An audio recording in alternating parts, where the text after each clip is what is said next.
Speaking his mind I've never had a problem expressing my opinions or my thoughts or anything like that. while being relatable. I haven't had that manufactured fake-ass celebrity that a lot of people have whenever they go on those big networks. I've had a chance to really build my crew, build my following, build my audience. And ridiculous. What am I supposed to do? So I'm supposed to look at something that I can definitely afford and say, nah. Is that what I'm supposed to do?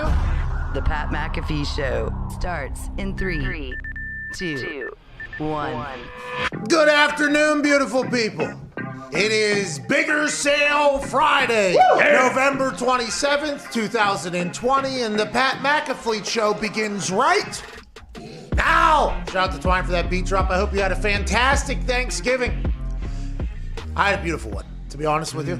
It was a great Thanksgiving. Oh my God, Thanksgiving yesterday. Now, I would not recommend doing what I have done to my body for the last month leading into Thanksgiving. I've jumped onto the Keto Diet, okay? The Keto Diet is a big no-carb diet, low-carb diet.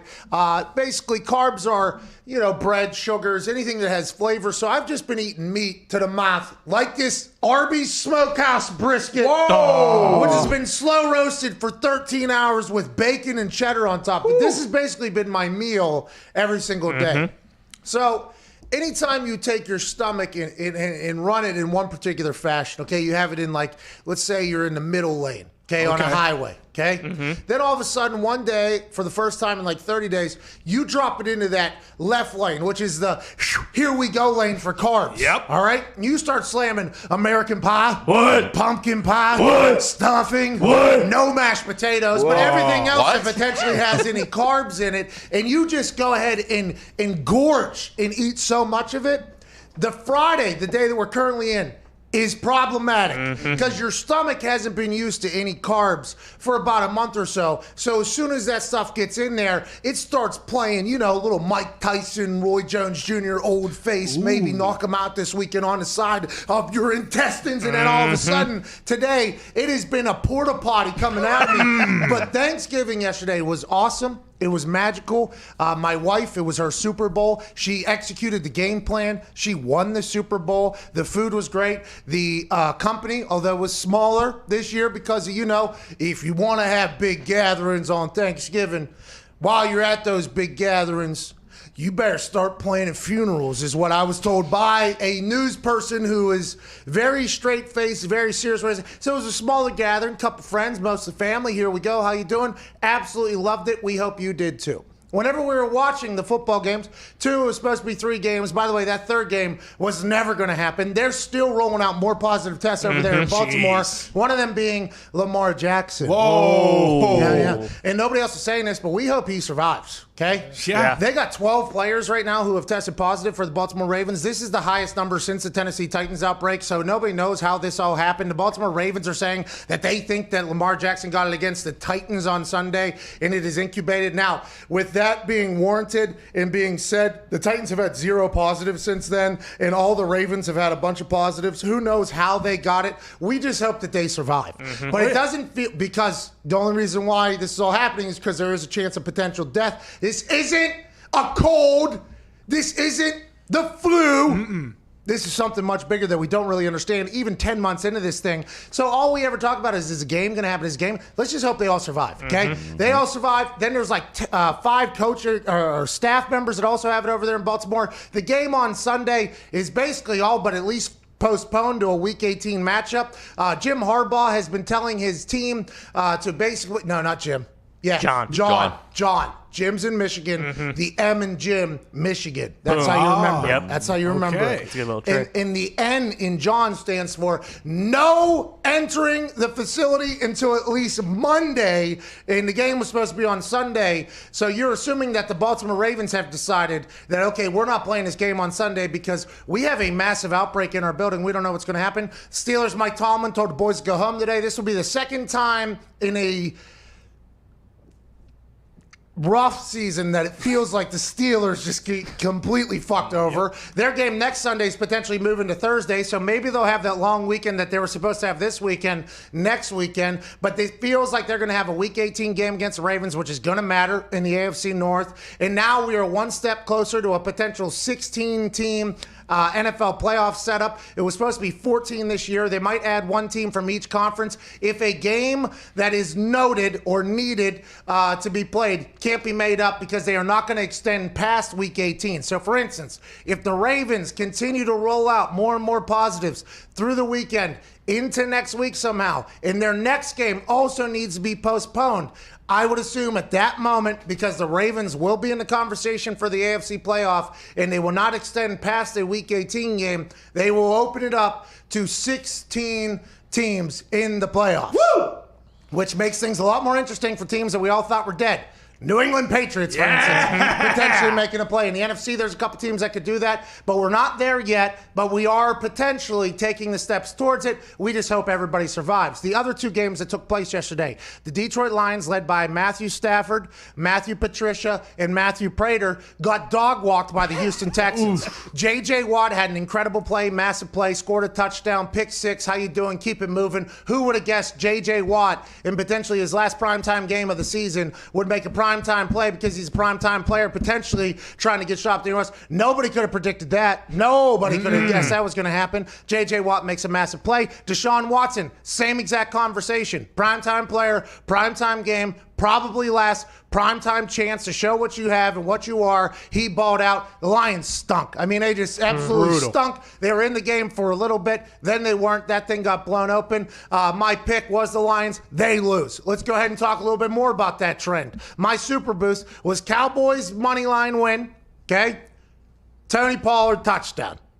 Tony Pollard been getting a rock a lot these past couple weeks because Ezekiel Elliott hasn't been playing up to snuff that everybody thought he could. Tony Pollard's been electric. He's been electrifying. But that offense for the Dallas Cowboys, turns out they are who we thought they were. They stunk. The Washington football team absolutely dominated them on Thanksgiving Day on primetime television. And I thought that the Dallas Cowboys team, who just went through something very heartbreaking in their building, they just had a big win against the Vikings. Maybe they had figured out how to be the team that they're supposed to be if they want to go on and win that terrible NFC East and get a home playoff game because they'd be the NFC East champion. I thought this would be a game that they would go. They did not. Alex Smith gets a win. Chase Young's an absolute monster. My super boost might be potentially cursed. And the worst fake punt I've ever seen took place, aside from the one that we tried against the New England Patriots where we snapped the ball, there's nobody blocking, and Colt Anderson got sacked for a 4-yard loss before he even knew the ball was in his hands. Oh, yeah. Late in the game, with us having the lead, it was a terrible fake. This one yesterday, the Cowboys ran right up there. But whenever you look at the film, the play actually had a chance. When Mike McCarthy, after the game, was asked about this fake punt that they ran, and also not just the fake punt, there was a 4th and inches call where they had Andy Dalton drop back and throw it in the dirt where they could have just dove forward. It was in their own end. And then here they are in their own 24-yard line running an end around reverse, which was supposed to be a pass, I think, because there was a guy wide open down the field. And a lot of people were wondering, would the play have counted? Yes, because there was only 2 people that went past a yard on the line of scrimmage. The offensive line, even though it was a punt play, was behind the line of scrimmage. It felt like if this guy throws it, it's potentially a touchdown for the Cowboys. If the Cowboys score a touchdown on this play, Cowboys probably win yesterday. Instead, fake punt goes down in the history books as one of the worst fake punts of all time.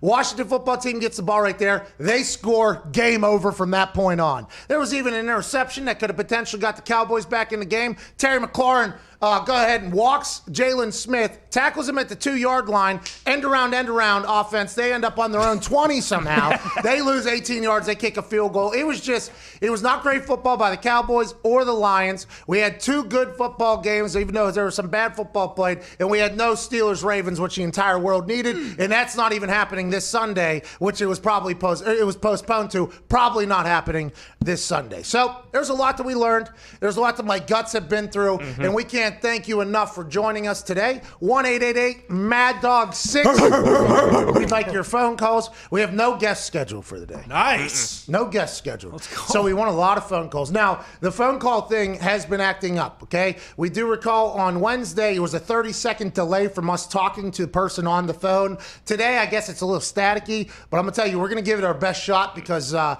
ain't much to talk about. No, there's not. And there's not a... Nick is here. Shout out to Nick. Good to see you. Hey, Nick Hey, boys. Morado. Good to be back out here. Nick Morado won a lobster raft at my house yesterday for Thanksgiving. wow. Congratulations to you, Nick. Thank you. You and your family put on a tremendous spread. Sam made a wonderful turkey dinner. The mashed potatoes were absolutely fantastic. The stuffing was okay. And the games were extraordinary. We played some great games. Had a good time. No, it's in Zito. You heard that back there? That's a shock. Yeah, it was. It wasn't just at me or stuffing. It was at Sam. Yeah. Yeah. You know, because he was like, Well, no, you made her get stovetop. You didn't let her make like No, some no, homemade. no. What? well, stovetop is, I mean, it's It's up a lot, and baby. it's so good. A plus. Oh my God. But I just had some pepper bacon from my smokehouse brisket. Mm-hmm. I thought I was going to go down a little quicker, but Wrong pipe. bit off more than I could chew, which happened a lot yesterday. Speaking of yesterday eating, I noticed last night, I actually took a picture. The mashed potato bowl, you know what I mean? Because at the house, as people were walking into the house, there's a lot of heat coming at me about not liking mashed potatoes, you know? Even from my own goddamn family. Nick's obviously chiming in, blah, blah, blah, blah, you know, the whole Rightfully thing. so. And then Sam's dad even heard about this, okay? So I'm getting heat now about my mashed potato take. And I'm like, Nice. oh, yeah, absolutely. We got mashed potato for you guys. Let's see how it goes. Just as I thought, not even a fucking dent in the bowl. Nobody likes that. When there's so many other options, like you were maybe the only person that took any mashed potatoes, and you took such a large heaping amount. It was like the Christmas story amount Damn that you right. took because you It was had a mountain.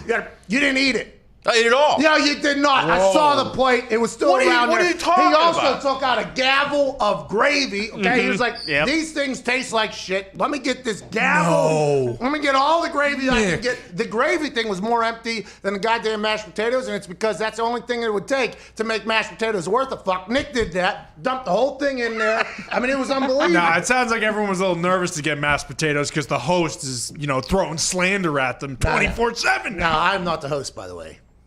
That is Sam's house. Okay, and that whole thing was Sam's Thanksgiving. That was not. I mean, I'm there. Okay, and I'm cheering people on for Right, whatever they got going on. course. But that was Sam's, and her food was fantastic. And dare I say, her mashed potatoes are probably good if I had to guess. But it never touched my fucking mouth. At Boston Connor, how was your Thanksgiving? Fantastic. Where'd you go? I went to Ohio. I had about a half a pound of mashed potatoes before we even started eating, just because they're that damn good. Yeah, so it was see, wonderful. This is your pride and stupidity no, getting no, in the no, way of you having a good. No. Thanksgiving only happens once a year. Yeah, Okay. I don't know exactly. why you would waste your appetite, your day on that slop before you even got into the meal. That was a bad decision by you. Slop is just still so disrespectful. It's kind of hitting me pretty hard right now, but I'll digress. Listen, when you have a little potatoes before the meal, it opens up your stomach, similar to Joey Chestnut eating lettuce the night before a hot dog contest. No. Yeah, I'm telling you. Joey's guts are completely empty before Yeah. he goes into anything. I mean, granted, I did sit on the toilet similar to you, but instead of the porta potty poop, I just had one 18-foot log. But either way, Good for you, by the way. what a day! Good I mean, for you, man. wonderful Thanksgiving. Those days are few and far between for me coming off of a day like I had yesterday. So congrats to you, at Ty Schmidt. You said you drank every little piece of alcohol in the state of Indiana yesterday. Yeah, I mean, I woke up early, and we did our Thanksgiving last week because my fiance had to work today, so she, it doesn't really feel like a day off. But I just said, why not? A listener sent a nice bottle of Jack Daniels, some private label or something. Ty. I drank the whole goddamn thing. It was awesome. At Bubba Gumpino, I'm happy you're all right, by the way. You look good, by the way. Thank you. For a man that drank an entire bottle of Jack yesterday, you look incredible. Thank you. I appreciate that. Nick had some scotch yesterday. Whoa, Nick! Nick Little was, Macallan 12A. That was pretty good. he was very mature. Very mature. Wow. Yeah, that was after, by the way. That was after the mashed potatoes. I think he was doing that to wash it down. Oh, sure. Yeah, taking shots of that stuff. Goes good together. Yeah, absolutely. Mashed potatoes and scotch. Oh, yeah. That makes a lot of sense, actually. You're right. Why is that? That does go Yeah, together. scotch, classy. Mashed potatoes, classy. Yeah, just two very old things that refuse to change to taste better as we've learned more and more about taste buds and stuff. Because they're amazing. Yeah. You drink scotch? Please, I drink scotch like there's no tomorrow. You've never had You scotch. never- We bought in one bottle of scotch, me and we Zeke, did. Yeah, we one did. time, and We it did, was actually. fantastic. I haven't bought another since, but that's solely because I feel like, I'm not So there yet. I'm going to ask you like a Scotch question that you definitely don't know the answer to, but hopefully at Viva Lazito, who is sitting in for a couple people in the back there, would know. Was it single malt or was it a mixed whatever, blah, blah, blah? It was single malt, yes. So that's the worst. That's like the super alcoholics drinking. That's good stuff. Yeah, man. because Johnny there's- Walker is yeah. fantastic. See, I'm not 100% sure. A good friend of ours, a man that works for this company and is kind of like the numbers guy, CFO Phil, okay. CFO Phil, runs the store, everything like that.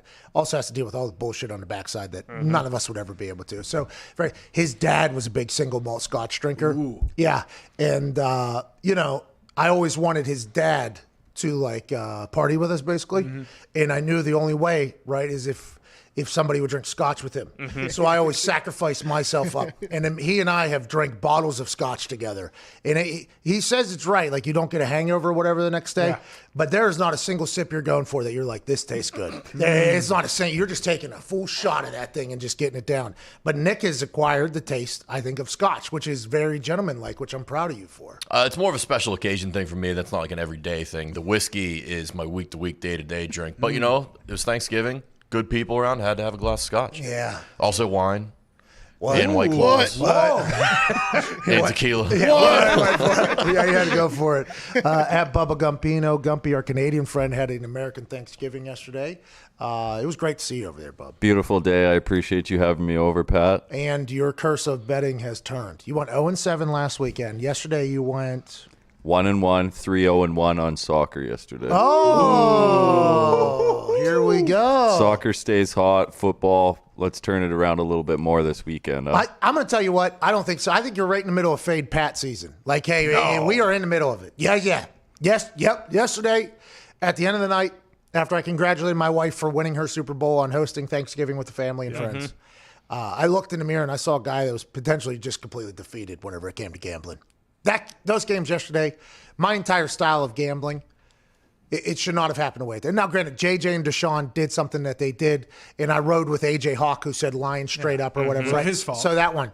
The Cowboys one, though, really, really kicks my style of gambling right in the sack. I mean, rest in peace to their coach, by the way. We read from a guy named Mike McAllister, who works for Sports Illustrated, that he passed away, and he said he heard it from somebody else. There's a lot of finger pointing on why the misinformation that came out the day he had, I would assume, a medical emergency where they took him to the hospital and somebody declared him passed away too early. It didn't happen until either a day or two later or whatever. But that type of thing in a locker room, especially with a strength coach, somebody you're around every day, like normally that gives you like a real, you know what I mean? Like, here we go. Sure. And the Cowboys, after winning that Vikings game, you thought like, all right, they're on some momentum. They got this going. My entire style says that team should win. What I didn't account for, though, Alex Smith coming back Thanksgiving game, you know what I mean? Yeah, comeback player of the year, probably going to win the NFC East now potentially if the New York Giants have their coaches continue to knock each other out. Well, and who could have predicted the worst fake punt of all time? I mean, that really is more so on Mike McCarthy, BFS, who probably had his mind on one of those briskets. Just throw the ball. Oh, come on. Why didn't the guy throw the ball, though? Like for instance, we weren't supposed to snap that ball. Miscommunication on our fake punt. We weren't supposed to snap it. Miscommunication. Worst play in NFL history until yesterday. That guy didn't even look like he was going to go throw the ball. No. He had that thing clutched the entire time. And there was a guy running a route. Like that guy was running like a post or something, like an up and outer almost.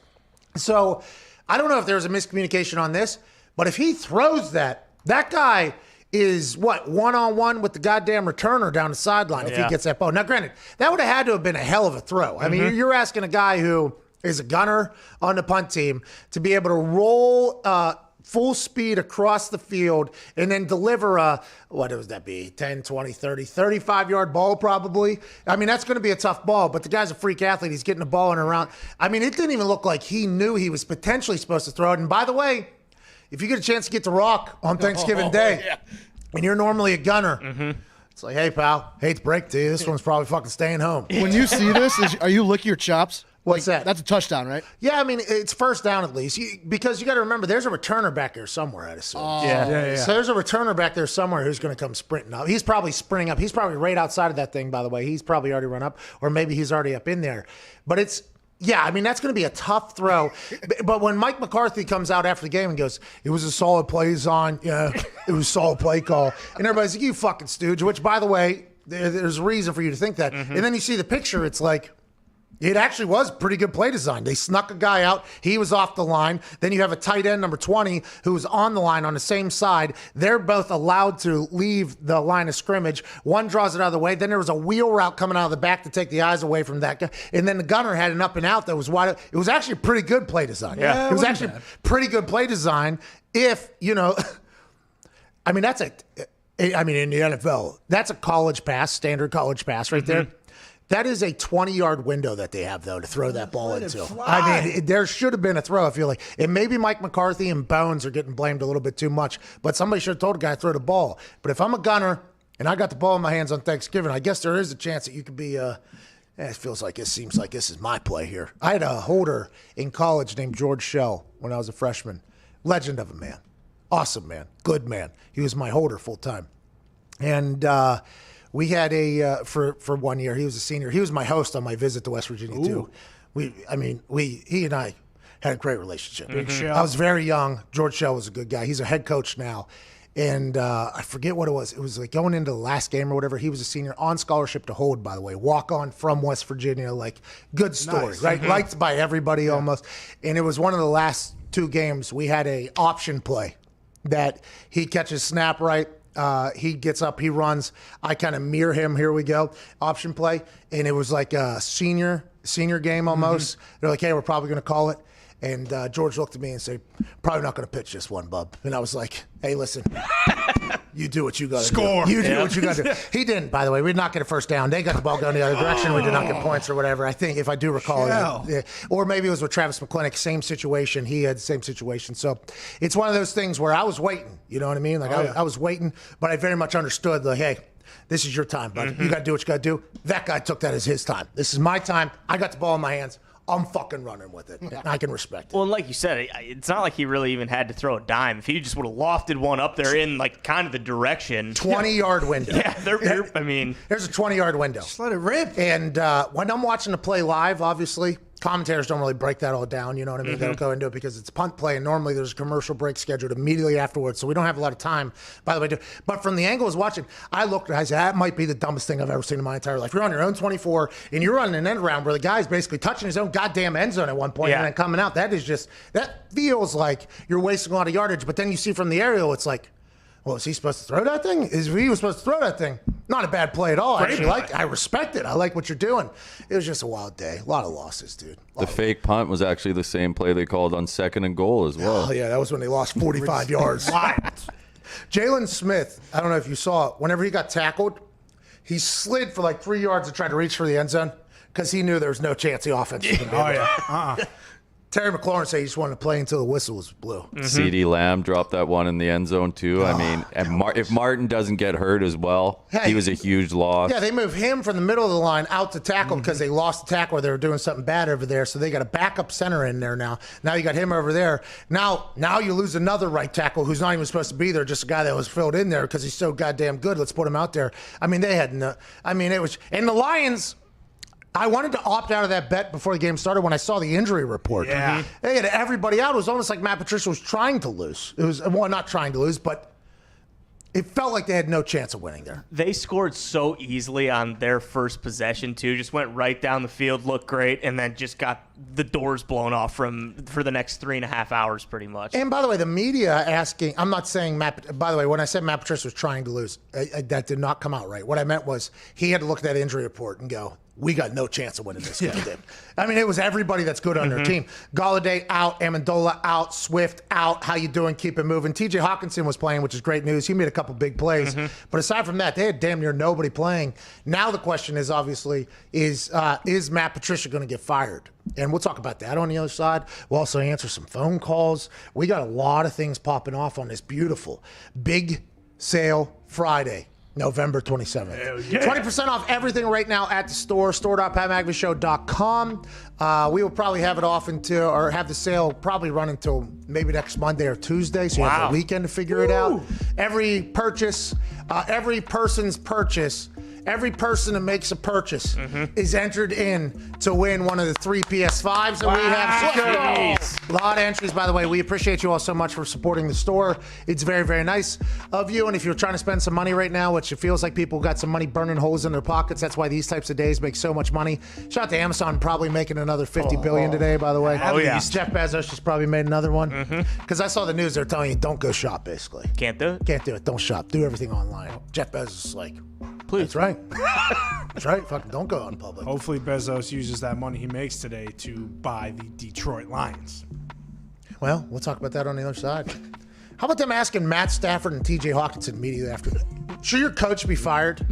Now, I know that you potentially have to go into a team meeting with him maybe tomorrow or the next day, and all of these quotes will get just pressed everywhere in the public, whatever you say here. And we're asking you a question that potentially leaves you zero room for winning here. Okay, you are going to lose whatever the fuck you say right now. Because even if you do say, which they both said, Matthew Stafford said, like, that's not my decision. Like, that is much higher. They're going to say Matthew Stafford didn't say that Matt Patricia shouldn't get fired. He's not defending him. He's not. He just you said, want him gone. Oh, yeah. You want him out. Matthew Stafford could have said that he didn't think he should get fired. Instead, he said that's not his decision. Like, well, what's he actually saying? I know that when I asked you this question, Matthew Stafford, I was putting you in a complete fucked position. That's what the reporter should have said. Yeah.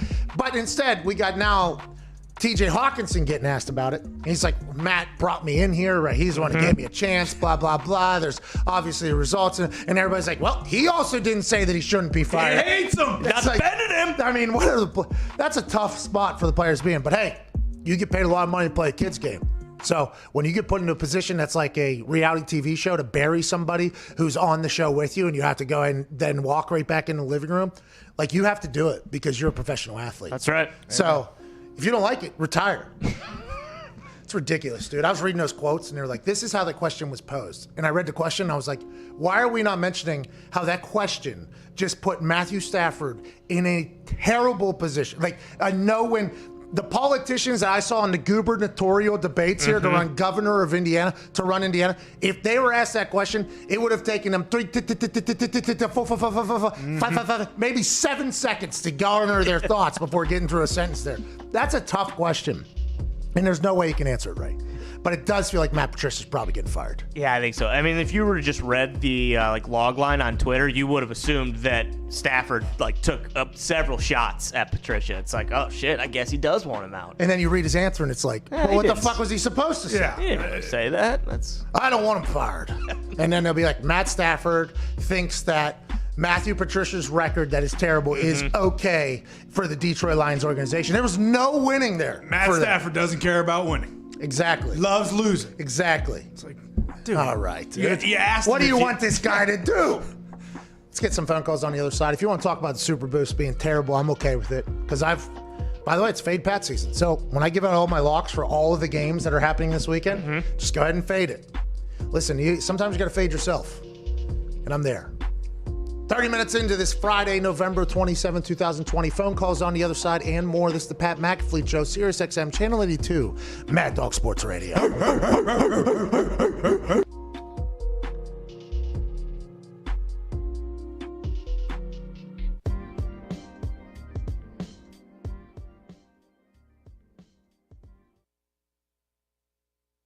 Well, hello, sensual piano keys. You sound incredibly inspirational and motivational. Big announcement coming from our company. You know, throughout my entire life, I've made decisions that people have said, ooh, that is stupid.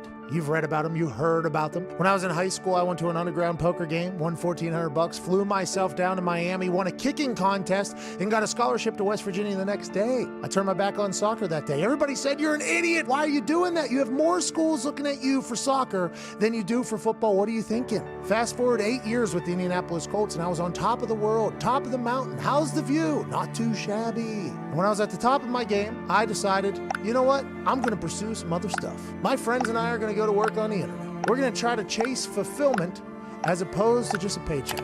And there were some interesting responses from people of power in the sporting world.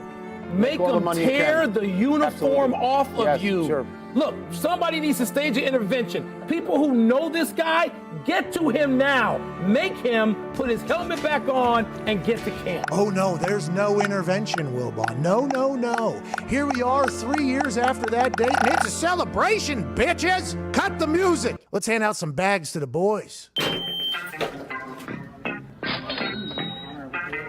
For the boys. For the boys.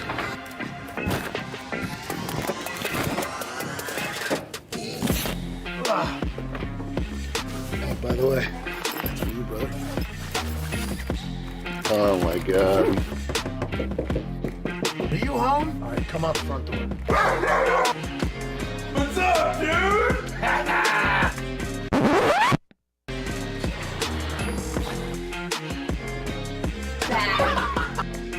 What is this? What's this? Oh, you son of a bitch. What the fuck? Fuck you. Oh, yeah. That is the bag of money. FanDuel deal went through. There's $50,000 in there for you. Here's a backpack with $50,000 in it. Well, $50,000 in it. Oh my God. Yeah, so there's $50,000 in there. Yeah, so there's $50,000. Are you fucking serious? Let's go. Rubber bag. Oh man. Let's go, dude. Let's go. I appreciate you, buddy. Yo, this is. Appreciate you, man. Appreciate you, dude. We did it. Couldn't have done it without you. Oh, thank Dude, it's a fuck ton of money. You guys. When I asked Dan Patrick for some advice, he told me always take care of the boys. Well, and you should know those people that are there with you, that their value cannot be overstated and should not be overstated. So, Mike Wilbon, they didn't hold my jersey on me. They didn't hold my helmet on me. We didn't have an intervention. What we have is a celebration. Because when you bet on yourself, sometimes you hit for big. And for us, the only place we'll bet for the next couple years in an exclusive deal, FanDuel backed the Brinks truck up to our office, and we have never been more thankful, more excited, and more together as we promote the greatest sports book on planet Earth.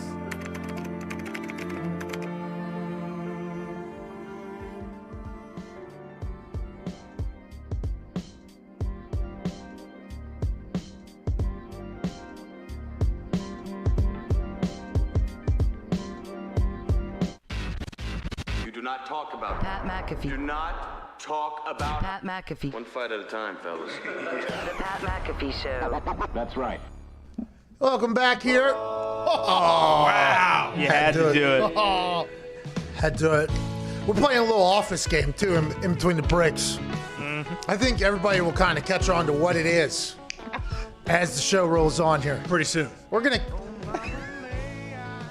learn a lot about some stamina from some people, I think. Oh. Welcome back. Let's get some phone calls here. Zito, can you put the sidebar up so we know what we should talk about if we were supposed to? There we go. Now we're talking. Let's get some phone calls here, shall we? Let's go to Brandon in Illinois. Brandon, what's going on? Hey, Pat. Hey, boys. How you doing? All right. That's great work. That's great work by everybody involved. Zito, Mitt, Sirius. Shout out to you guys getting the phones to work back again. Satellites and everything that's happening with technology. We appreciate that. What do you want? No, the birds actually get in the way. That's why. That's why 5G came around and was like, excuse me. Brandon, what do you want to talk about, dude? All right, first I want to do a shout out to Arby's with their brisket sandwich. I tried it for the first time today because of you guys, and it was amazing. Hey, 13 hours slow roasted. You can taste every single minute that thing was in there. You really can. You really can. My question is for all of you guys about the Bear-Packer game. I know the Packers have dominated in recent years, but what's your guys' outlook and opinion on the game? Sunday Night Football, obviously, everybody thought maybe the Steelers-Ravens should take that. Al Michaels and Chris Collinsworth were supposed to continue to call the Steelers-Ravens game, even if it was going to be at 1:15. That game looks like it is definitely going to be postponed and moved to a potential first Week 18 matchup, with the Steelers' next week game moving to Thursday against the Washington football team, who are coming off a win against the Dallas Cowboys. boys. So Sunday Night Football remains. I believe Mike Tirico and somebody else will be calling that. Unless the Steelers-Ravens game gets called, then I would assume Al Michaels, Chris Collinsworth will be calling that. Packers-Bears. A lot of people thought that game was going to get flexed. Out of Sunday Night Football. The fact that it is because it always seems to be a pretty good game. Oh, yeah. And also, Aaron Rodgers draws numbers. Okay, Aaron Rodgers does ratings. People want to see the magic man with the football for the Green Bay Packers. I think this game is really, like, I'm betting on Aaron. Okay, that's just kind of my new thing that I do. And by the way, I've been cold, so maybe that's not good, but these are all positive vibes I'm betting on. Now, listen, Chuck Pagano, also a friend of mine, he is, he's going against Aaron, so this is kind of a little bit an interesting situation. You know what I mean? Because Chuck and I have some great times together, like great times, I think. Listen. Huh? Listen, man. Did you and Aaron Rodgers go to fucking Japan together? Huh? Did you guys shit 17 hours side by side on a plane where you didn't even know where you're going on the other side of Earth? Did you know that? Did you and Aaron do that? Listen. And he'd be very right with saying that, by the way. Aaron and I have not done that yet. I bet we will at some point. Oh, yeah. And that's why I like the Packers in this particular game. But, Zito, I feel like you feel very confident and comfortable that this is a game that the Chicago Bears could win because if the Bears offense can move, potentially they can move on the Packers defense. It's just whether or not you'll be able to keep up with however well Aaron does against the Bears defense. And let's remember this, Colts defense also very, very good. Aaron was able to put 28 up in the first half. Now, they did get cold, but whenever they needed to move, they moved. Let's just assume that LaFleur, Aaron, and the boys will be able to score points. Will the Bears offense be able to do the same against the Packers defense? At Viva Lazito, Chicago native, lover of the Bears. What do you think? Oh, yeah, Mitch is going to score maybe 30 points. Okay, so Mitchell Trubisky is starting on Sunday night? There has been rumors, yes. Well, has that been confirmed? Nothing has been confirmed, actually, but Nagy did say he looks very good at practice stuff. So what do you, look out. Good practice week from Mitch. Bro, what a terrible show this is. Well, Foles, he doesn't know if stinks. Foles is healthy. That's the issue. What's wrong with him? He's hurt. Remember, he got taken out. Slammed. His hip is still out of commission. He also stinks. And the Packers are going to beat the brakes off the Bears. I don't know about that. That's been, the number does seem a bit high. What is it? It's 9. 9.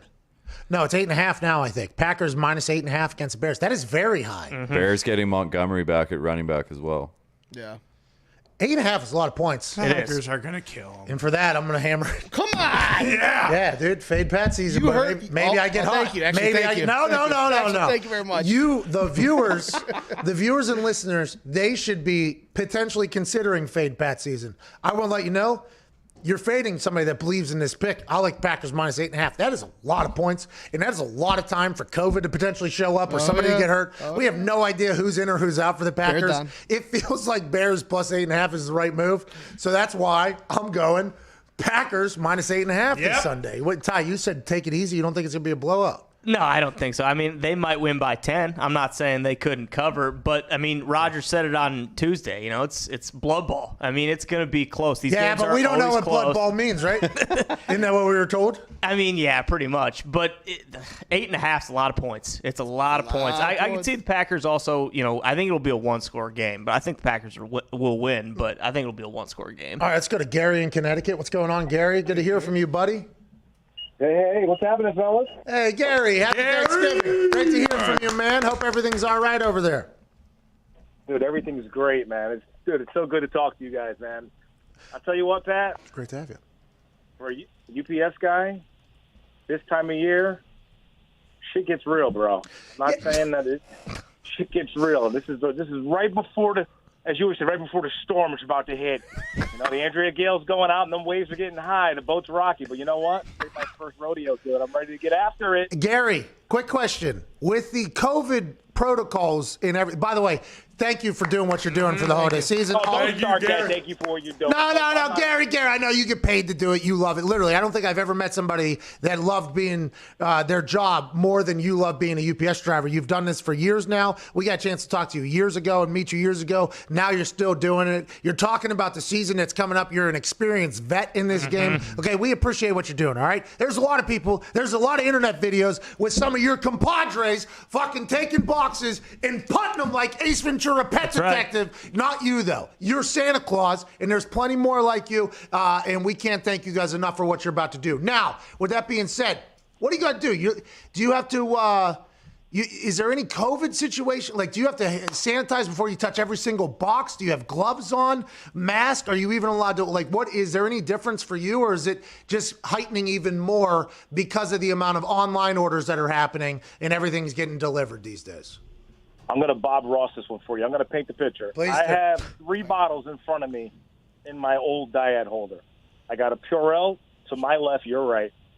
I got soap, and I got Gojo soap, and 2 bottles of water on the dash with the heat on, so I can just wash my hands all day. The only thing that sucks, Pat, is getting a little chilly up here.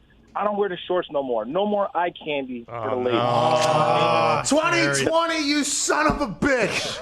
I tell you what, about 10 years ago, we had a governor named Jody Rell. She made it where I had to wear shorts all year round. It was rough. Oh, wow. Eye candy. Oh. Jody Rell made the luscious one have the quads out all year long. But you know what? Now I got the pants on, long sleeve shirt. I got the gator mask. The ladies can't see that smile. Or gentlemen, callers. Let's not judge. Oh, yeah. Hey, Gary, you're the classic delivery guy that all those jokes were made about, right? Mm-hmm. Yeah. You know, like. Yeah. Well, you know what? You got to look good, feel good. All those stooges out there and them sellouts out there kicking boxes. The problem is you don't look good, because when you look good, you feel good. When you feel good, you work good. When you work good, you get paid good. You get paid good, you live good. You look good. So just look good. Look in the mirror when you're good run there. Wow. Very good run there. Well done. Shout out prime time there. Not sure. Pat, I always want to ask you a question. As one of the best punters to ever do it, there's a question I probably talked to you a couple times, maybe a couple hundred, maybe. What for you as a punter? It's quite a window. Is the best thing to do when you kick that ball and it just scooted out in the corner, or when you had that beautiful kickback, bounce back, and then there's no matter what, no one did. That sucker went up in the air and it just came down right on the 3 or 4. What's a better walk-off for you? Yeah, great question, Gary. I appreciate that, and thanks for what you're doing. You know, I don't know exactly what the question was there. The best feeling is when you pin somebody deep, though, because when you pin somebody deep, you're doing your job good. When you do your job good, guess what? They pay good. They pay good, you live good. You live good, you die good. So that's always a good feeling. And you set your team up for success, obviously. But I think the greatest feeling ever was recovering my own onside kick. I mean, that's tough. That's going to be a tough feeling to top, I think. Now, granted, my wedding day obviously topped it. That's right. But whenever you're talking about competitive situations, and maybe I'll find a ping pong game over there in Germany, okay, that could potentially make me feel the way that I felt then. And maybe there'll be a flip cup game, or maybe this horse racing game that we play with cards and dice where you gamble. Maybe I'll find that feeling again. But boy, when you kick an onside kick to yourself, it is a good feeling. I can imagine. It is a pretty good feeling. It was hard to stay humble there, but all praise to teammates and everything. Of course. Any game winners or game tires? Yeah, I had all game tires. I had no chances to win a fucking game until an extra point my last time kicking. It was Meineke Car Care Bowl. Went through, but it was an extra point, so who gives a fuck? And it wasn't even talked about, by the way. Very nice of everybody. Seems like other kicks get talked about a lot more than that. But Well, that's Louisville one. Yeah, by the way, I think on game tires, I don't know. I used to know stat. I don't want to say it now because the internet will tell you.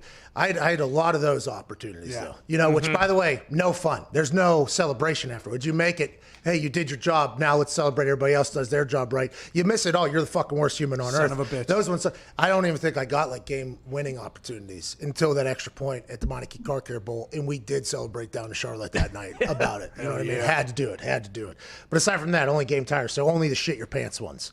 Only this could only end up terribly, as opposed to like, oh, you hit this, we get to celebrate, everybody's happy. It's just like, oh, now we get to play again and go into overtime where somebody else probably get credit for everything. Yep. Son of a bitch. Fucking onside kick against Cincinnati. Onside kick. Well, Pat White scores touchdown. We go for 2. We scored 11 points in like 15, 16 seconds in the Big East championship game, basically, against Cincinnati. Onside kick, we recover it. 52-yard field goal to tie it as time expires. We go to overtime. We lose the game. That kick is never talked about. Yep. That probably, by the way, would have been the biggest, and we lose because of roughing the passer. Basically, didn't happen. Didn't happen. Nobody even talks about it. Son of a bitch. It's a shame. We'll talk about those first quarter kicks, though, all the time. All the time, okay? Pat, you shouldn't even live because of those first quarter kicks. Nobody even talks about that one. Roughing the passer bullshit call. They score. It's fucking over. Gone on the internet. What's going on? God damn. Hey, Pat, how you guys doing? Well, it's supposed to be a feel-good Thanksgiving Friday here, but we just took a trip down memory lane of misery. What do you want to talk about, Gana? Well, first of all, Ghana, you said it right the first time, and I want to thank you. I want to thank you, Pat. I want to thank you and the boys for this amazing place that you created for all of us. Oh, hey. We appreciate you for joining us, Ghana. Really appreciate that, man. It's feel-good Friday. Turning things around here. All right. That's right. And I wanted to give a quick shout-out, rest in peace to a legend, Diego Armando Maradona. Pat, I know you know who he is. For those of you who don't, look it up. Amazing, legendary man who passed away this week. And in honor of him, I wanted to get Gumpy's footy picks for this weekend. Hey, great question, great call. Ghana, we appreciate you, and we're very thankful for everything that happens in here. Diego Maradona, very famous, legendary soccer player from Argentina. I could see the color blue and white there. Forgot that. That's on me because he played in Italy. Because if you watch a documentary, his entire life is basically documented. There's a lot of behind-the-scenes footage. It's the first documentary where the voiceovers didn't really carry the story. It was all the footage that was kind of carrying the story and like some captions and things like that. Very much worth it. Guy was a legendary partier. He passed away after surviving a brain tumor surgery, I think like a week or two ago. Out of nowhere, a couple days ago, he passed away. Rest in peace to Diego Maradona. He lived. That guy lived. Oh, yeah. That guy lived. Won, played soccer very, very well. And we have a guy in his office from Canada named Gumpy who, it doesn't matter if you like soccer or hate soccer, his gambling picks on soccer just win. That's all they do. It's awesome. I don't know if that's because the soccer people that are setting the lines are stupid and Gumpy's figured it out and it's just an easier game to bet, or if Gumpy just does more research than anybody. Gumpy, who should we be betting on in this the sport of soccer this weekend? You know where we're going tomorrow, Pat. Where are we going, bub? Union Berlin. Well, that's our squad. We've made a lot of money off this team. I didn't even know they existed before we went on like a 4 or 5 game run here with this goddamn squad. You get them at draw no bet at -120 tomorrow. They haven't lost in 7. They've won 3 straight. They're playing Frankfurt, who hasn't won in 5. Oh, Frankfurt, though. Hey, Frankfurt's dogs. Whew. Oh, my God. They're unbelievable. They got good sausages over there in Frankfurt, dude. Fakers, though. Union Berlin, draw no bet. What's it called? Draw no bet? Yeah, so if you bet, if they win, you get your money. But if they tie, you get your money back. Like the bet never happened. Okay, Union Berlin. We're picking them. Anybody else? Atletico Madrid, money line. Let's go. Atletico Madrid. They're playing Valencia, who has won 1 of 6. All right. Atletico Madrid, top of La Liga. They're playing great footy right now. I love them. Oh, they're hot. They just had a good Thanksgiving, too, I heard. Stayed away from the Ravens. They're safe. Let's go. What do we got? What else is happening? Ravens got a lot of people with COVID right now. They're hurt. T's and P's. We hope they all survive. Week 18's coming. Pittsburgh Steelers have the earliest bye week, longest season. Good for them. Take the long way home if you want to win this thing. You go to Sunday. You might not like this one, Pat. Tottenham at Chelsea. No, that's my team. Chelsea became my team, didn't they? Yeah. Mourinho is got Tottenham going right now. What's his name? Dan? Jose Mourinho, the special one. Mourinho. Okay. Mourinho. So there's an option at fan. I got it. Yeah, that boy. Hey, Z, thanks, dude. That boy, Z. Appreciate you, man. There's an option at FanDuel called Double Chance on soccer. Double Chance. Okay. If they win or draw, you win. See, so they're stupid when it comes. So this is like kind of like a like we've kind of figured out the way in to the sports gambling people not having it all figured out. Feels like that should not be allowed to bet at FanDuel. There's a double chance if they draw or win, you win. Yeah. And draws feel like they happen like every other game in soccer. Right. So the team that you're betting on has to be a fairly bit of an underdog to get a decent. I think Tottenham's probably -130, -140 on that. You think sports books, you think they fear whenever your account logs in and you just go right to soccer? You think he's one of the sharp bets probably on soccer? Oh, He's back. He's a sharp bet on soccer. Just the guy with the nukes. Oh, my God. Fuck, that's Gumps. He just locked in. Hey, that's pretty cool that we got a sharp in the soccer betting world. I love it, man. Get you a couple hooligans on your side too. There should be some Gumpy hooligans. I love it. There should be, and on the app where the games are happening, at the end, whenever the winners, the wins, when the game's about to end or whatever, there's a live comment section because I don't know where it is. What is that? What app is that? Is that the ESPN app? The app is called the Score app. It's basically ESPN in Canada. So I was following along. When you can't watch a game, there's like a live chat telling you what's happening. and I was following along a Bundesliga game, and all of a sudden just 10 people in the chat. Gumpy. We won. Down. Yeah. Fucking People are dying. starting to know about old Gumpy's soccer. And listen, by the way, don't have to like soccer. Don't have to watch soccer. Right. Nope. Just have to bet on soccer. Union Berlin, Atletico Madrid, Tottenham with Dan taking on our guy from Chelsea. Let's go to Travis in Michigan. What's going on, Travis? Hey guys, how we doing on this Feel Good Friday, Big Sale Friday? Hey, not too bad, Travis. All right. How are you doing, pal, up there in Michigan? I'm good, man. Good Thanksgiving. Just ready for some football this weekend. Oh, yeah. Hey, Lions just disappointed everybody yesterday. That's kind Not of a Lions fan. Not a Lions fan. Smart. Very smart. What do you want to talk about, brother? I was just curious. Do you think you could ever get Peyton on the show? Great question. And, the thing about it is I've never put an ask out. Just because I don't know how. I don't know. It's just a weird thing. It's like I assume he gets. Well, I don't assume. I think even when I got a chance to hang out with him, whenever he was with the Colts and I was with the Colts, and I got to be around a lot of conversations and stuff like that, he gets so many requests. So the weird thing about hosting a show is I always feel weird asking my friends to come on. For instance, AQ Shipley was in my wedding, one of my really good friends. A story came out about him yesterday that is incredibly sad. And I don't know I didn't want to even ask him to come on the show today because it's like, I feel like that's kind of a weird situation for me to be in because I know the world that he's potentially living in and everything like that. Now, granted, should I, gut up and make the request for Peyton to come on? I should. I absolutely should. That's something I should do. But also, we should probably do that whenever there's nothing going on in the world. And that'll probably be a conversation that could probably make up for zero good topics that we know anything about happening and talking about. Well, Peyton's got Peyton's place. I mean, the guy is Peyton freaking Manning. He's a busy man. Well, he's a very busy man. If you put in an ask, I mean, the conversation will be great, though. I do know that. No, it will. Let's assume that it will happen at some point. It's just I have not, for whatever reasons. Just like Vinatieri. Vinatieri, I don't even like. He was at my wedding, the whole thing. I don't even like putting out an extension name because I know how busy they are. Now, granted, Aaron Rodgers, like, even when I made the ask for him to do every Tuesday, I was like, let's make this right for you. Like, let's set this thing up because I know how important your time is. There's some people that if they don't want to do a bunch of media and they don't do a lot of interviews, and there's some people that like to do that and they do it on a regular basis, I don't want to be the one that jeopardizes a potential friendship to be like, hey, man, I'm forcing you to come on. You know what I mean? It's just a weird position to be in. And it is, I don't love it, to be honest with you.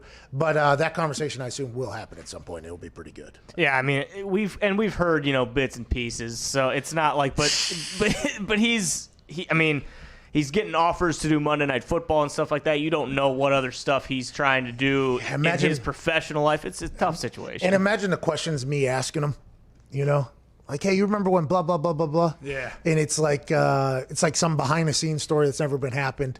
It's just, it wouldn't make him look bad. It'd probably put him in an awkward position to have to tell a story of somebody like that video that came out of Aaron Rodgers with Justin Houston wanting his jersey. Right. And Aaron's like, 3 other people asked me. Like, Peyton was in that same, like, that was the type of, you know what I mean? It never gets talked about how, I don't know. I think that conversation will be a good one day. I'm pumped for it.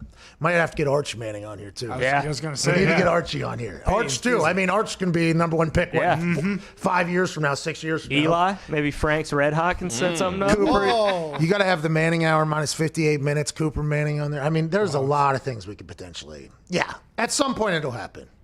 But I feel weird making the ask for people. So if you get on the Twitter, and like, maybe tweet somebody and say, hey, you should come on the show. That'd be great, too. Yeah, there you go. Maybe even a Manning Monday, just stack them back to back to back to back to back. Like JJ Watt. I feel like JJ and I have a pretty good relationship, but I don't like to make a lot of asks. Those super high.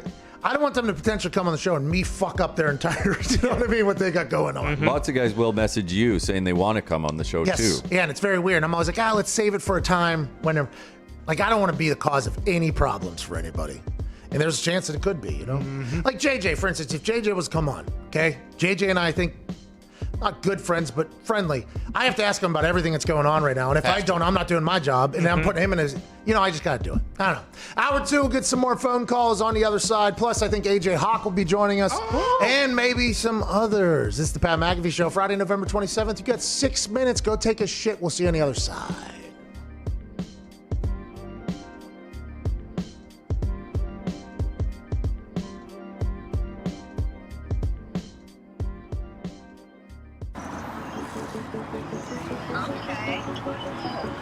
pressure.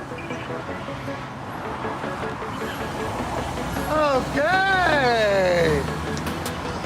Okay.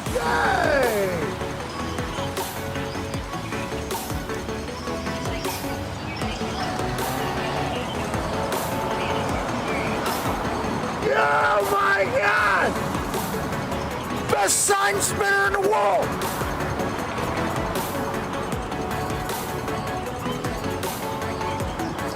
At least now he says, that was unbelievable. Bro, thank you for what you just did right there. What's your name? Mike. Mike, where you from? Right here in Los Angeles. That was fucking awesome to watch. Good luck out there. They should be paying you more. Tune in for the World Sign Spinning Championship in Vegas. There's a World Sign Spinning Championship? In Vegas. Are you like a national, are you a champion? I rank. You rank? What do you rank? I got 8th in the 2013 if I'm not mistaken. What do we have to do to get better? How do we get to first place? What's the new move? What's the new move? Maybe light it on fire. Yeah, well, the newest move I have is this one. Oh! At least now! Oh my God! If I was getting to the end with the kickflip, I don't know how you're 8th in the world. You should be number 1. And if I was leasing a place, I'm fucking coming here. Oh my.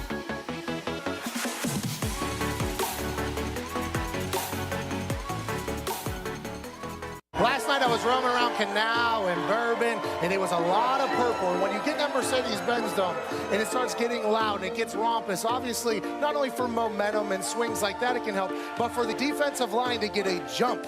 I think that is a big deal. A lot of freak athletes on the field, and kickers are a spectacle no matter what happens. Whenever you're in those high-pressure moments, you normally fall back on your fundamentals. You normally fall back on your technique. You try to take your brain out of it. Cade York hits a beautiful ball.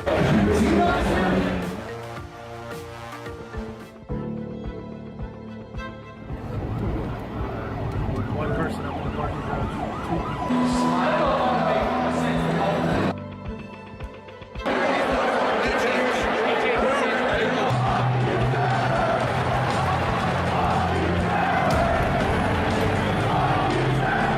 Think about him warming up right now. There's just 3 dudes in suits breaking down every single move he makes during his warm-up.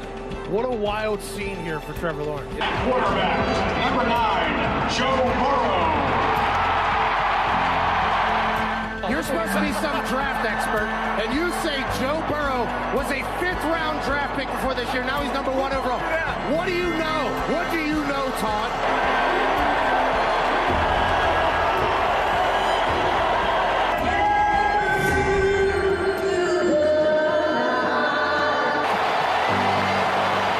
You are so handsome, it's ridiculous. What do you think has been happening in this first quarter? Why has Joe Burrow been stumped by this Clemson defense? I think Brent Venables is the best DC in the country, and it's honestly not a shock to me. He did this to Tua last year.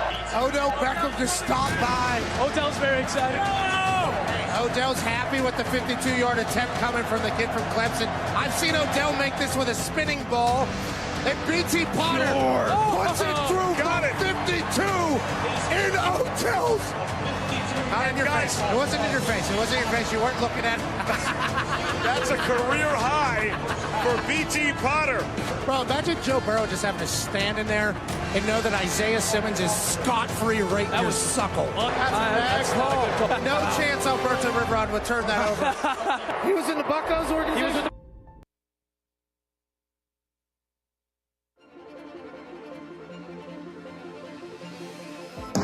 Patriots, -11. Hammer that thing as hard as you possibly can. I am a guy that moves lines with this bad boy. You know, me and this guy here, this hammer, we've been making money together for a long time. Super, maybe. Oh! He whip out your hammer, and you swing it not only like a windmill dunk, like a son of a bitch, but you swing that thing to try to break the button on the FanDuel thing, and you hammer the Tampa Bay Buccaneers. It finally made its debut on ESPN, and I'm proud of this fucking office store hammer. Hell yeah. I like them all over Baylor. Going hammer Okie State to number 1. Hammer the Red Wolves. Plus 5.5. Minus 14.5. And hammer minus 34.5. For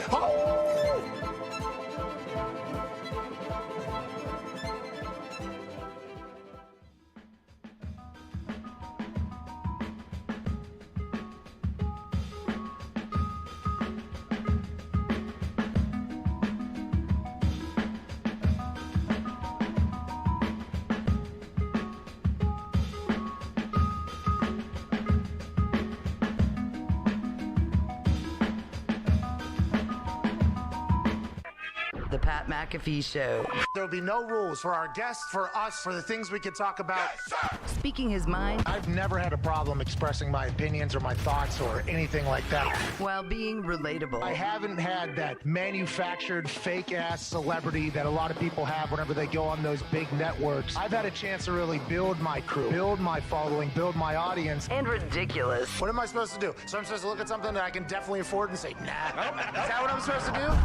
The Pat McAfee Show starts in 3, 2, 1. Hello!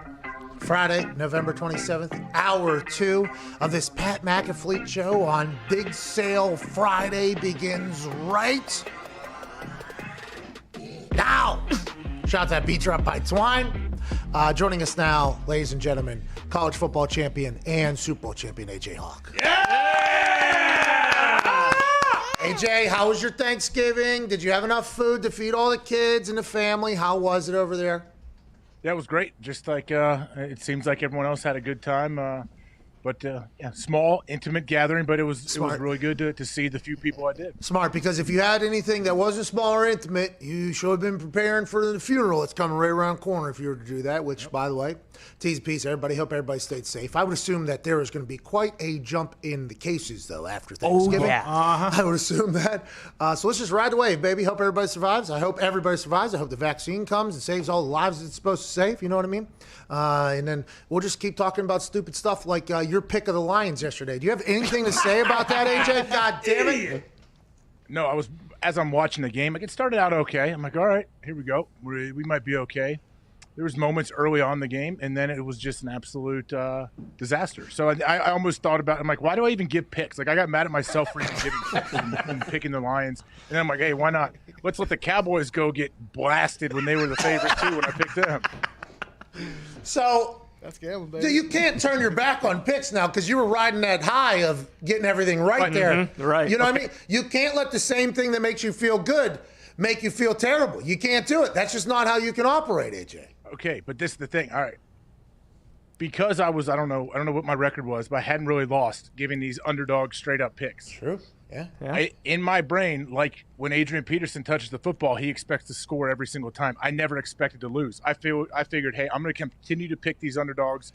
We don't need the points, and it's just when I pick and choose the little ones, they're going to win. So that one kind of derailed my whole theory. AJ, this happens to everybody, dude. This happens to 55%, and you're a shark, AJ. Yeah, you're way above that right now, okay? So don't you even worry about it. Don't you quit yet. But we do have to not just blindly follow you into these stupid bets like I did. Because, and people, by the way, need to do that with me as well. I'm trying to find anything I can right now, okay? If AJ was hot, I'm going to ride AJ real quick. Right. He's agreeing with the way I'm seeing some things maybe potentially. When you saw all the Lions were out, every player they had that could play football, aside from TJ Hawkinson and Matthew Stafford, did you think, and Matt Prater and Jack Fox, but you get it. Other than that, everybody else was injured. Did you think, you know what, maybe I should text Pat and let him know that the Lions probably aren't going to win this one? I still had faith. I was upset about it. I was upset about all those guys being out. I wasn't aware of it before I made my choice. But no, I never thought of texting you once. That's very nice. Hey, family day. You got a lot of family. It's time to fade the Hawk. Do what you got to do. No, fade me for sure. AJ, what did you think about that Cowboys game? The fake punt that was terrible and ended up very bad. I think if you look at it from an aerial view, that guy was supposed to throw that ball, and nobody was wide open. So that fake punt on your own 24, you know, with the lead or whatever, it wasn't that terrible of a play design, just like Mike McCarthy said in the press conference, which he got buried for, because the way it looked on TV was so bad. It looked so bad. Once you zoom out a little bit, there was a guy open, but it looked like number 11, who was running the rock, never even thought about throwing it. I don't even think he knew that there was potentially a route runner in this play, and that could be problematic. Washington scores a tutter literally the next play, and then the doors just get blown off of the Dallas Cowboys. Yeah, and of course they score in the next play. That's usually how it works with sudden change like that, especially when you fake a punt from deep in your own zone. But yeah, why did anyone get to talk to this guy and ask him why did he not see the open receiver? What happened? You know how normally on those end rounds that are supposed to be passes, you see the ball at least move into the hand of the runner where they're like thinking about it didn't look like he even took that thing out of full cock there for the run. I don't even know if he knew he was potentially supposed to throw it, or maybe that was just supposed to be, that guy was supposed to be a distraction to get the 7 people that tackled the guy out of the way or whatever. But I don't know. It was not a good outcome for either of us. We're a little bit cold, AJ, but some people are hot out there. We just got to find them and we'll figure it out. You want to take some phone calls, AJ? Yeah, of course. But going back to the fake punt, you know how it goes, though. If they get that smartest and they win the game, Mike McCarthy's really found his calling and what he's doing. Like, he's an aggressive play caller. This is what we do. But no, you get annihilated and the play looks awful and it doesn't work and it's terrible again. Fakes are always a hindsight thing, just like betting is, by the way. A lot of people real loud after the game. Oh, yeah. A lot of people real loud in my mentions. You owe me money. A lot of people real loud. You're never right. We're going to come around, okay? And I am way above 55% on the season, okay? Oh, yeah. Hell yeah. So please take it easy. I feel like I've made us all a lot of money, but those super boosts might be cursed at the moment. We have some breaking news out of Steve Weish of the NFL Network. At Weish89, 2 members of the Rams had COVID results that required further testing. Practice today has been canceled out of an abundance of caution. According to the team, it has not been disclosed if those results involve players, coaches, or staffers. Okay, so the COVID tour continues around the NFL. I believe a team this morning also had another positive. Broncos. Denver, the Broncos had a positive. They shut down their facility. The Ravens obviously have 12 players who have tested positive, one of them being their star quarterback, former reigning MVP Lamar Jackson. The Rams have a positive. It's going to be interesting to see how things continue to unfold here because the Steelers-Ravens is going to be a Week 18 game. It seems like everybody's talking that way. That's going to be a Week 18 game, which is our first one. Will more have to happen? And if more have to happen and they're not able to be played because the NFL has come out and said they're not going past Week 18, there will not be a Week 19, Week 20, then the 16-team playoff will happen. We got a lot of potential firsts in the NFL coming up, including games being postponed and moved into Week 18. Yeah, we do. And it seems like every hour or so, if you check your phone, you see like another team having another positive case. Do you know, I don't know if the boys can check on the computer or anything, but I read something on Twitter earlier about Ohio State. They're supposed to play Illinois tomorrow. That it didn't say anyone's positive, but it said something about COVID in their precautions or whatever. I don't know if there's anything new. Listen, Wisconsin already can't play in the Big Ten championship because too many of their games have been canceled from other people getting COVID. If this happens to Ohio State, that will be a big conversation out of the Big Ten about, oh no, who's going to represent us? Will it be Northwestern or will it be Indiana? It will be Indiana. This is wild time right now. I think we're all very proud of football, though, getting as far as it has. Because at the beginning of the season, there was a lot of people saying this ain't ever going to work. Okay, Right. People thought that what happened to the Ravens this week was going to happen every single week. Those people will be dancing on the graves of the NFL if there comes another time where games have to get postponed and everything like that. Those people will say they were right. I think the NFL has got it right, though, and college football has gotten it pretty accurate here to be able to get to this point in the season and play this many games. Who knows what's going to happen from here on forward? I assume games will continue to happen. Some will continue to be moved, both in college and in the NFL. I mean, Nick Saban's not even coaching this weekend in the Iron Bowl, Auburn versus Alabama. But I think football getting this far is something that should be a bit celebrated. Yeah, absolutely. There's one NFL team left without a positive test. They have a great leader, great person. The Seattle Seahawks. Really? Wow. And I think it's probably because, Washington has been just locked down since the beginning, right? And Russ knows. Lead by example. Yeah. Well, yeah, but I did see him making macaroni with no gloves on with somebody else in his kitchen. I Very do not interesting. know. Number 3's personal chef. That's a chef, though. Here's a tweet from Joey R. Kaufman. The Ohio State team plane is scheduled to leave for Champaign, Illinois at 9 p.m. That's on me. A later departure time that was scheduled earlier this week. The status of Saturday's game in Illinois remains unchanged. Okay, so here we go. Now, by the way, we hope everybody survives. Of course. Okay, Health that, as well. That never gets talked about. It's always the games, being moved and how will they fit this game in. We hope everybody survives this thing because if that wasn't an actual fear, none of this would be happening, right? Right? Correct. Right? Correct. Yes. Okay, I just want to make sure that's known because I'm sick of people, their immediate response is always like, when's the game? When's the game going to happen? What is it now? And by the way, the same people that are saying that, are the people that were telling us like, hey, if you're having Thanksgiving, you fucking better prepare funerals too. A couple tombstones. It's like, all right, well, let's make sure we worry about the right things then whenever we start hearing positive tests. Let's make sure everybody's safe. Like Lamar Jackson, MVP. Let's hope he does not die from this. Yeah. Okay, let's hope he survives. And then let's maybe worry about the AFC North happening afterwards. Doesn't seem like that is a fear by anybody whenever they're making these announcements. Not at all. And something to think about with these COVID, with the NFL. The Ravens are the team that benefits the most if the game gets moved. So for them, it's like, you know what? We got a couple more positives too. Let's just move the games. How do you feel about John Harbaugh potentially telling his team, don't come back till Monday? And they're like, well, the NFL still hasn't decided whether or not the game's postponed. Don't care. They'll come in the building. More people are getting it. Lamar's got it. J.K. Dobbins got it. I might have Get the fuck out. All right, everybody get out. I don't want it. Everybody get out. And then it obviously caused this moment between Schefter and Florio. Florio says that the ESPN report that John Harbaugh has told the players they will not return to the facility until Monday is premature at best, incorrect at worst. Decisions have not yet been made. And Schefter goes, oh, is that right?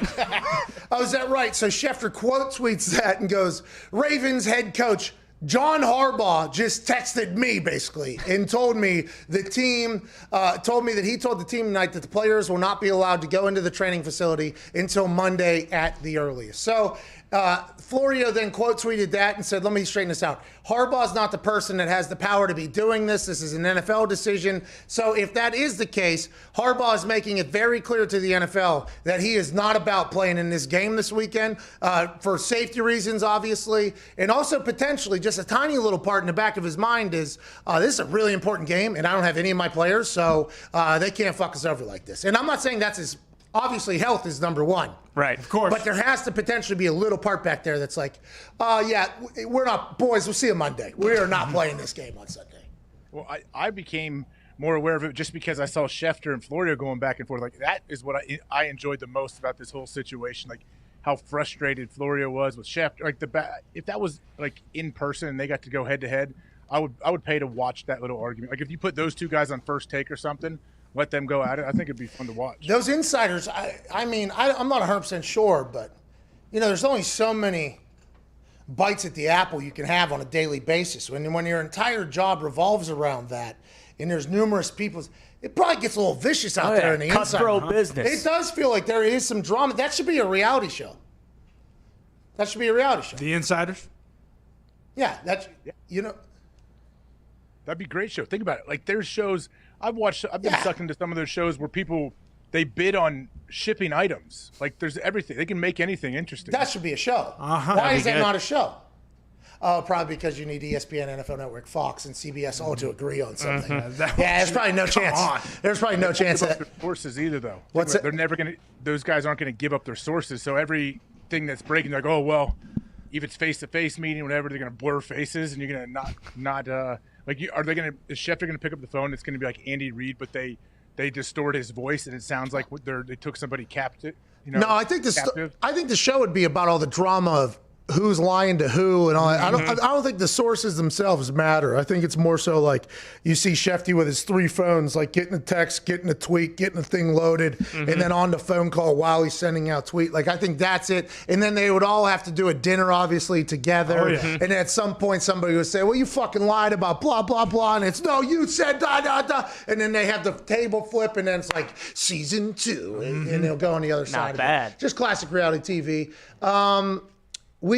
Now listen, I didn't want to have AQ on the show because I didn't want to put him in a position. But now that more and more people are talking about it, I think we should probably talk about it as well. Good friend of ours, AQ Shipley. Great friend of ours, by the way.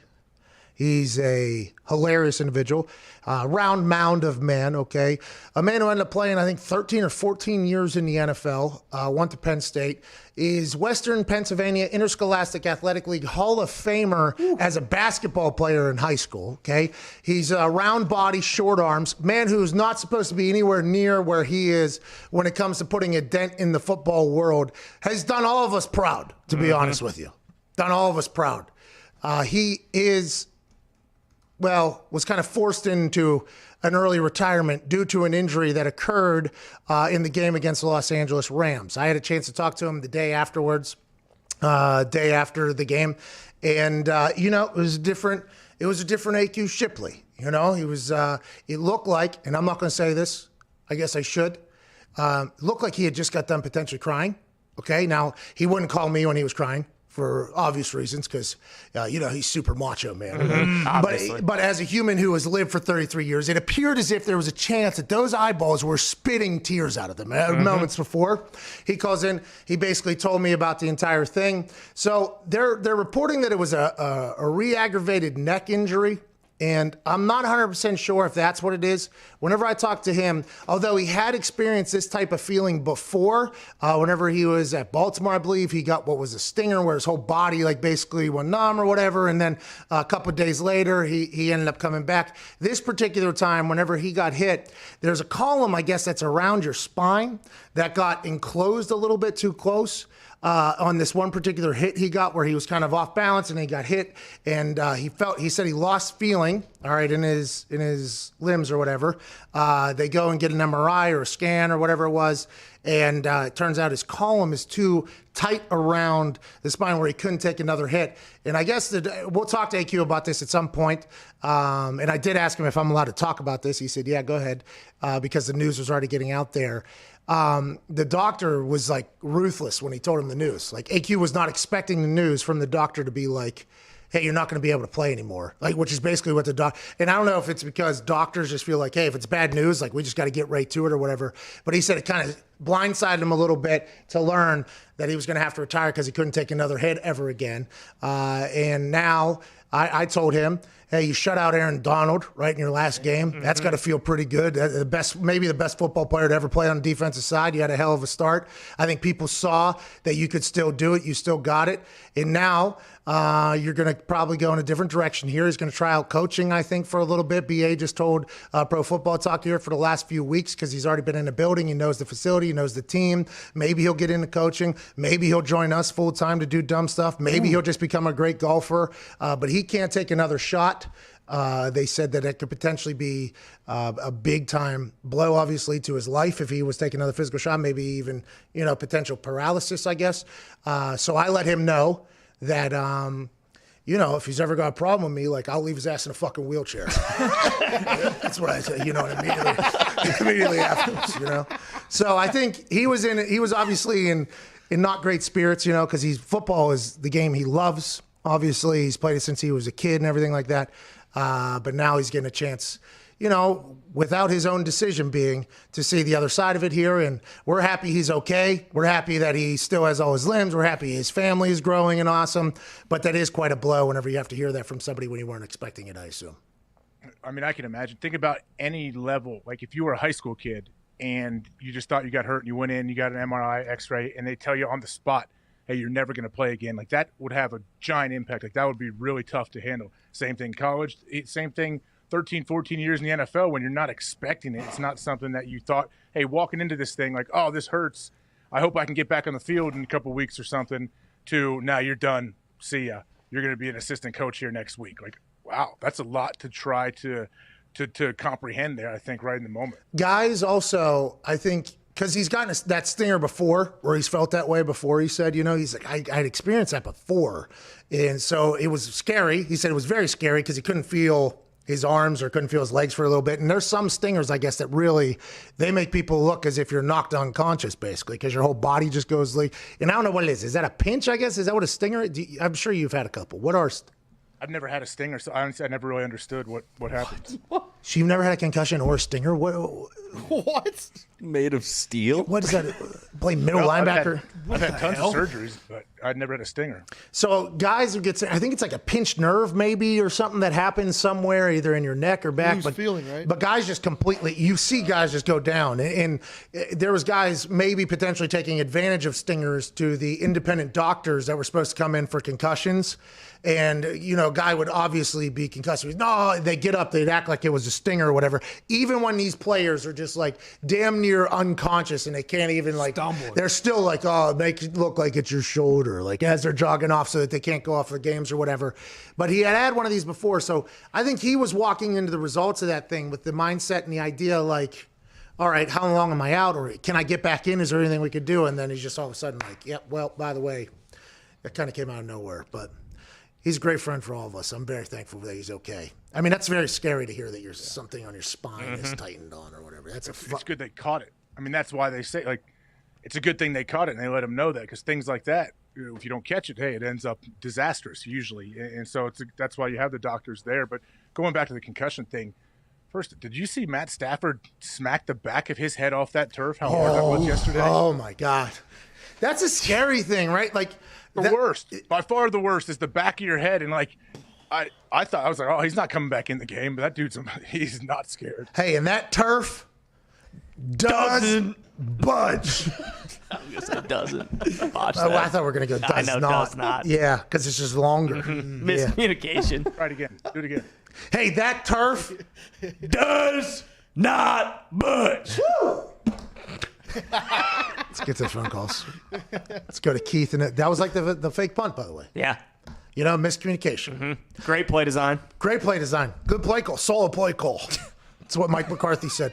Solid play call, solid play design. On the internet, it was like, oh, is that right, you fucking idiot? You lost yards, blah, blah, blah. And it was like, well, why don't you look at the film? It actually Pretty wasn't sound. that bad. Guys got to let it fly. Let's go to Austin in Kansas City. What's going on, Austin? What? Not much. How you guys doing? Not too shabby. How are you? Oh, not too bad. I got a football question for you. Kicking question, actually. All right, let's hear it. All right. How many different cleats did you have to choose from depending on the field type and the weather conditions?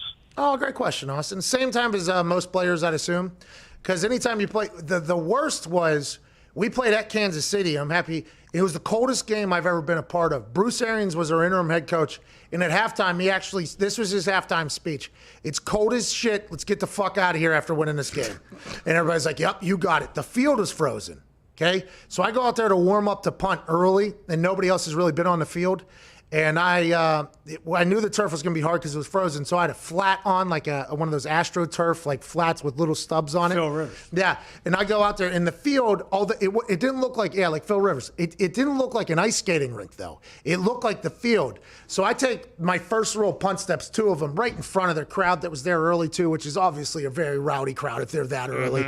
And I just feet go flying out from underneath me, right onto my ass. I'm like, oh my God, what happened? The fans are obviously welcome to Arrowhead, baby, like that whole thing or whatever. And then I went back in. I was like, hey, to the equipment managers, I'm like, yo, there are patches of just green ice out there, like actual ice that I just got on.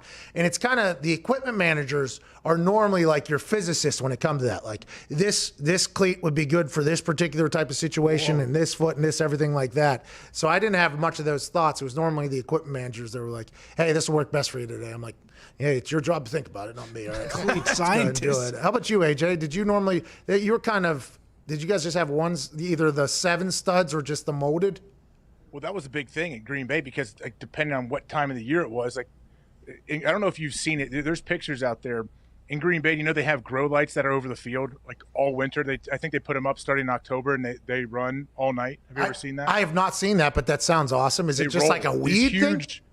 These huge rolling grow lights that looks like there's something like how they irrigate big huge patches of farmland. It looks like almost. Oh, okay. You're talking like marijuana rooms where they have all those lights on top of them? Lamps. Yeah, these they're on wheels and they slowly move down the field to make sure to I guess simulate sunlight that they're missing because there's not much sunlight obviously this time. Exactly. basically, all it showed me, it showed me that, oh yeah, we definitely do not have an owner, because I don't know who would sign off on this. Hey, I think we've talked about that more this year than anybody's ever talked about it in the past. And Andrew Brandt, who is in the front office of the Green Bay Packers, he even referenced it, how other teams, because we didn't have an owner, basically just kind of shoot us to a side. And then whenever you start thinking about it, it's like owners probably pitch for primetime games, and they probably start pitching for this and that and everything like that. If you don't have an owner that's sitting at the table, you're kind of just at the mercy of what everybody else is thinking. That's a very interesting situation. I wonder if that'll ever change. Probably not, huh? Probably can't. I mean, at this point, no. Somebody would just have to buy everybody's stock? Is that what would have to happen? I have no idea. They would riot. The people in Green Bay are the nicest people on the planet. They would kill everybody if you try to take the team. You can't take this from me. What if they somehow like had a town hall? You ever watch that show Hunting Bigfoot or whatever? You ever see that show? Unfortunately, no, I missed that one. I know of it. It's good. They never got him, but they were looking. They thought they might have. Well, I think you would have seen it if they did, but close a couple times. You know, I watched every single episode thinking that there was a chance that the call that they had was going to work and they were going to get a little conversation. And I've gone Bigfoot hunting before, but that does not need to be a part of this current conversation. I went with a guy named who's deaf. He was deaf and blind. No, he wasn't deaf, but he did have Confederate flags all over him.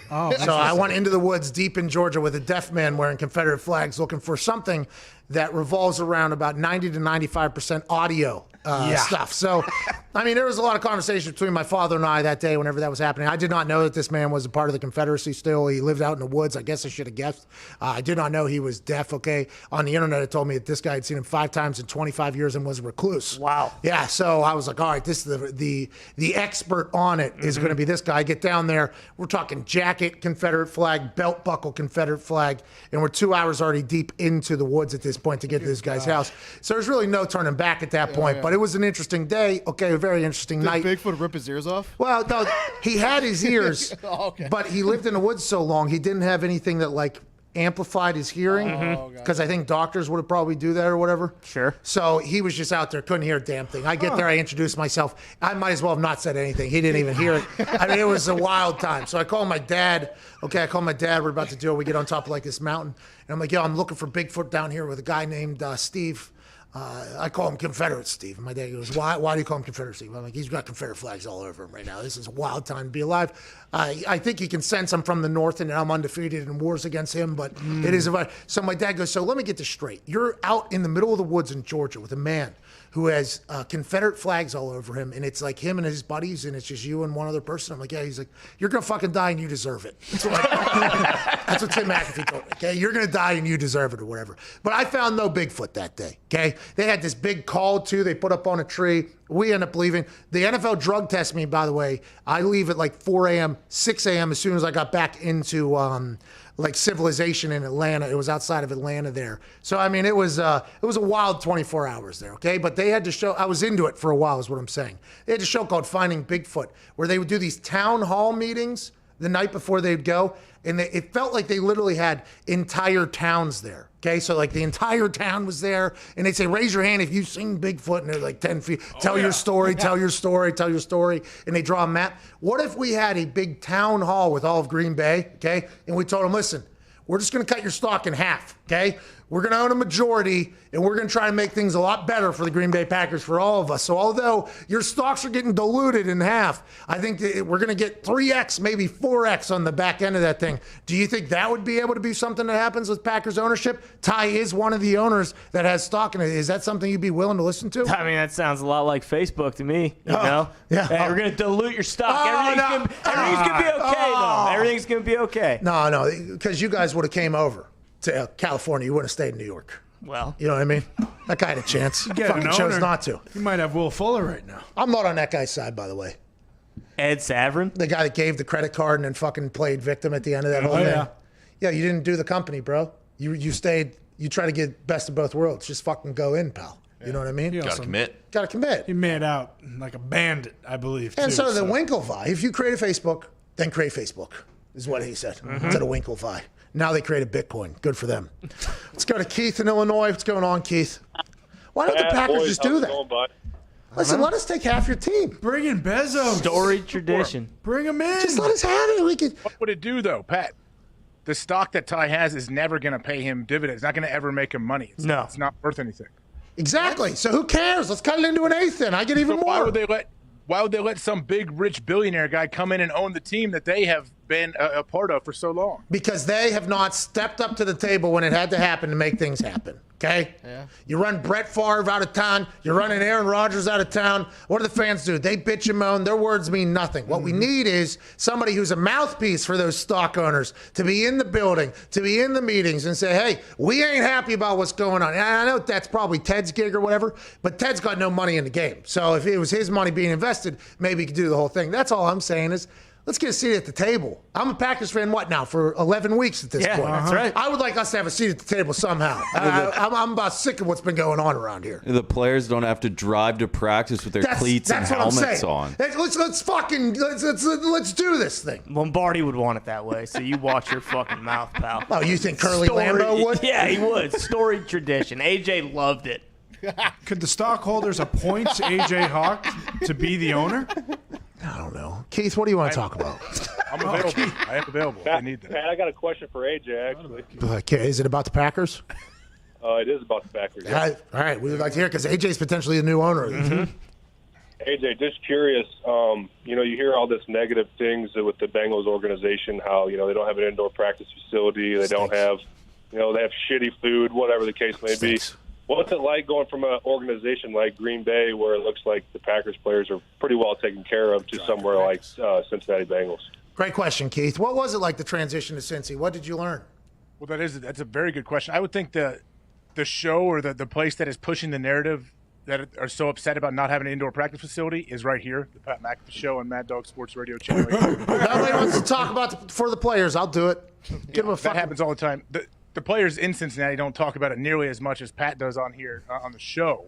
But it's because the team stinks. You can't really talk about much. I don't want to think about it. What's funny, though? The reason I think this is a good question, too, is because I had teammates over my 9 years in Green Bay that may have left and they could have stayed or whatever. And a lot of them came back and they're like, do not leave, man. Stay here.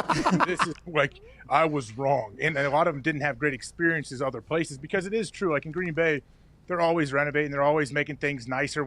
Like we had a great weight room, and they built a giant another weight room and then a half indoor facility to go with our other big indoor facility that was already there. Like they take such good care of you and take good care of your families. It's definitely different. But when I went to Cincinnati, for me, I came at a perfect time. I came when they redid their weight room, they redid the whole area you ate. And I also grew up a Bengals fan. I think that was one of the biggest reasons why. Yeah, so you have a bias. They stink. But also, the reason I enjoyed it, I know you've been to read, Pat, shut up. I know you are. But the people there, the players are why I enjoyed my time in Cincinnati. Now, I apologize for telling you to shut up. I didn't really mean it. No, it's good. I deserve it sometimes. But this particular case, I do not. No, I just wanted to get to the point. Like, the reason Cincy was cool, though, was because the players there were awesome. Like, and I believe me. A lot of characters there, but they were fun, and we hung out together. And Marvin was a great head coach at the time, so that's why I enjoyed it the most. Yeah, listen. I love the players. Okay, I have a lot of friends that have played over there. Okay, I bet you the locker room was awesome. Okay, I'm bumped about it, but the locker room probably had a roof that was caving in. Okay, and there's no practice facility indoor. So what do you got to do? Go out and get frostbite while you're trying to prepare for a goddamn AFC North game? No, it's 2020. Somebody needs to say, hey, I'll donate a goddamn indoor facility. Maybe that should be AJ Hawk, who's a lifelong Bengals fan. Yeah. Why don't you donate an indoor facility? AJ? It's a good idea. I don't think it'll happen for me, but maybe I could drum up some interest for some investors to do that. The Hawk bubble? I don't think the Bengals will ever win strictly because of that. What if it's an advantage and it makes them tougher? For how long? What do you mean? 17 weeks? You think it makes them tougher? The whole season? I mean, maybe 1 week it'll make it tougher. Maybe 2 weeks will make it tougher. No, it's not. It's not going to make you tougher at all. Okay, I was just asking a question that I knew the answer to. Were you a sports show host all of a sudden? That seems like that's what sports shows are. You refused to buy into that bit last week, didn't you? Remember that? Right. Now he's all in. Connor's got me. I'm thinking of life a whole different way now because of Connor. You know, I understand if you're playing the Bengals and it's late, you practice outside, okay? So you get used to the weather because they don't have a dome. You're playing the Steelers. You got to do what you got to do or whatever. But goddamn, there's some sprints maybe that want to be had, or like some workouts that want to be had in the middle of the winter that guys probably aren't doing, because some work after practice. What is it? It's 15 degrees, huh? Yeah. All right, I'm gonna get the fuck inside to our locker room. That's probably shitty, and then I'm gonna get out of here. I mean, you're not giving your team a real chance. Not doing it. But hey, that's AFC North football, baby. Say big on a Traeger grill during their Black Friday sale.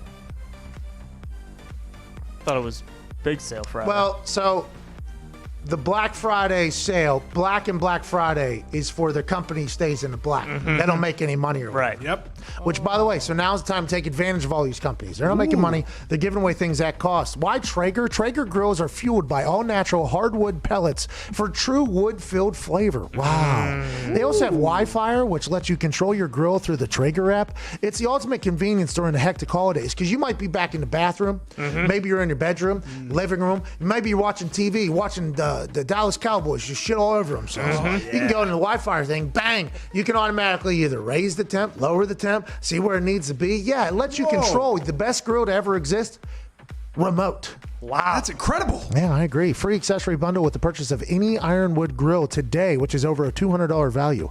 Plus $100 off Wi-Fi enabled Pro 575 and Pro 780 grills. No. Hurry, time is running out. This sale ends November 30th. You got 3 days, and it's only while supplies last, so before they sell out. Go to TraegerGrills.com/Pat. That's TraegerGrills.com/Pat and enter code Pat at checkout to score free shipping. Wow. Shout out Great Traeger deal. Grills. Let's go. Great deal. It's chilly in this studio. A little bit. Really chilly in here. Warm out there. Chilly in here. Office potentially falling apart. Like the Cincinnati Bengals. Maybe I shouldn't be. You're like Letterman. You keep that thing like 55 degrees. I was there for a week. Yeah, but today's colder than normal today. We're almost at see your own breath cold in here. Which, by the way, makes us a tougher show. That's right. Okay? Hell yeah. Builds This grit. makes us a tougher show. More film calls on the other side and plenty more. This is the Pat McAfee Show with AJ Hawk here on November 27th, 2020. Sirius XM Channel 82, Mad Dog Sports Radio.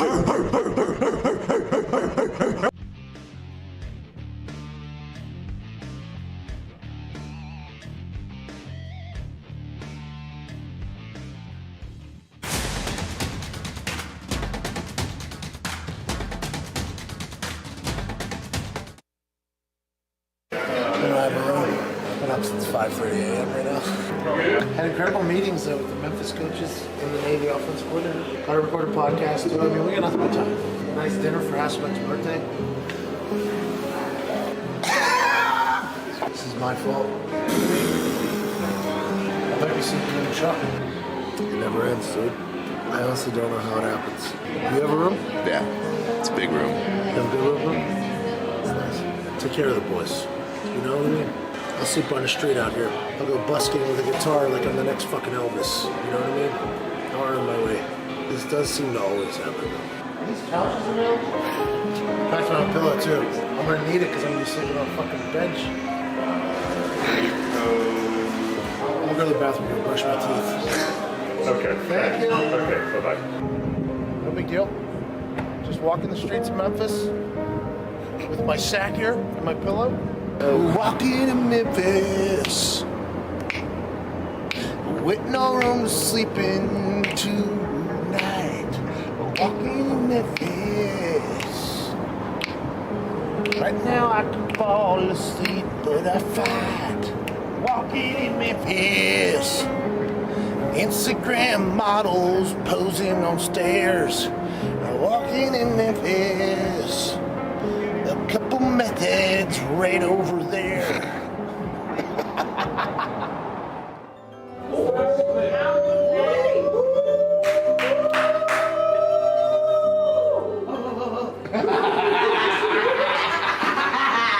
My last hotel didn't have a room for me. Baby, we have a room for you. Come on.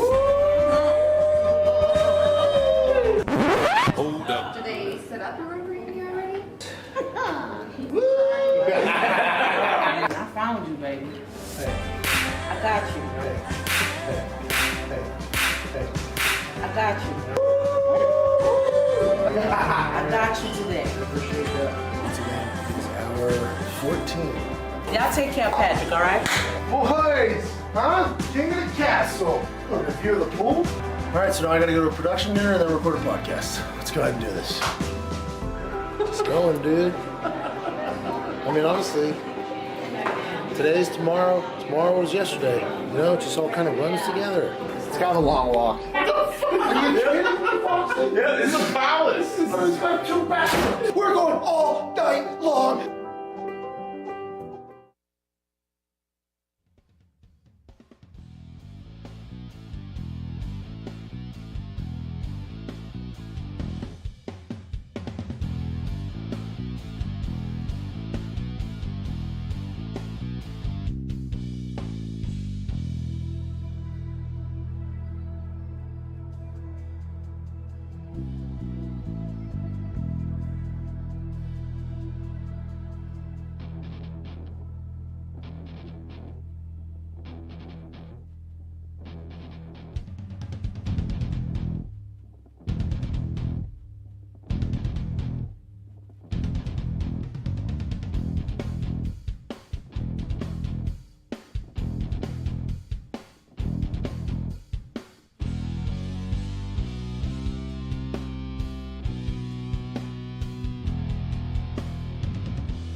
I didn't think I could continue to be an FCC-regulated person without really hitting my max potential. And that's why he's with us. I love it. The Pat McAfee Show on Mad Dog Sports Radio, Channel 82.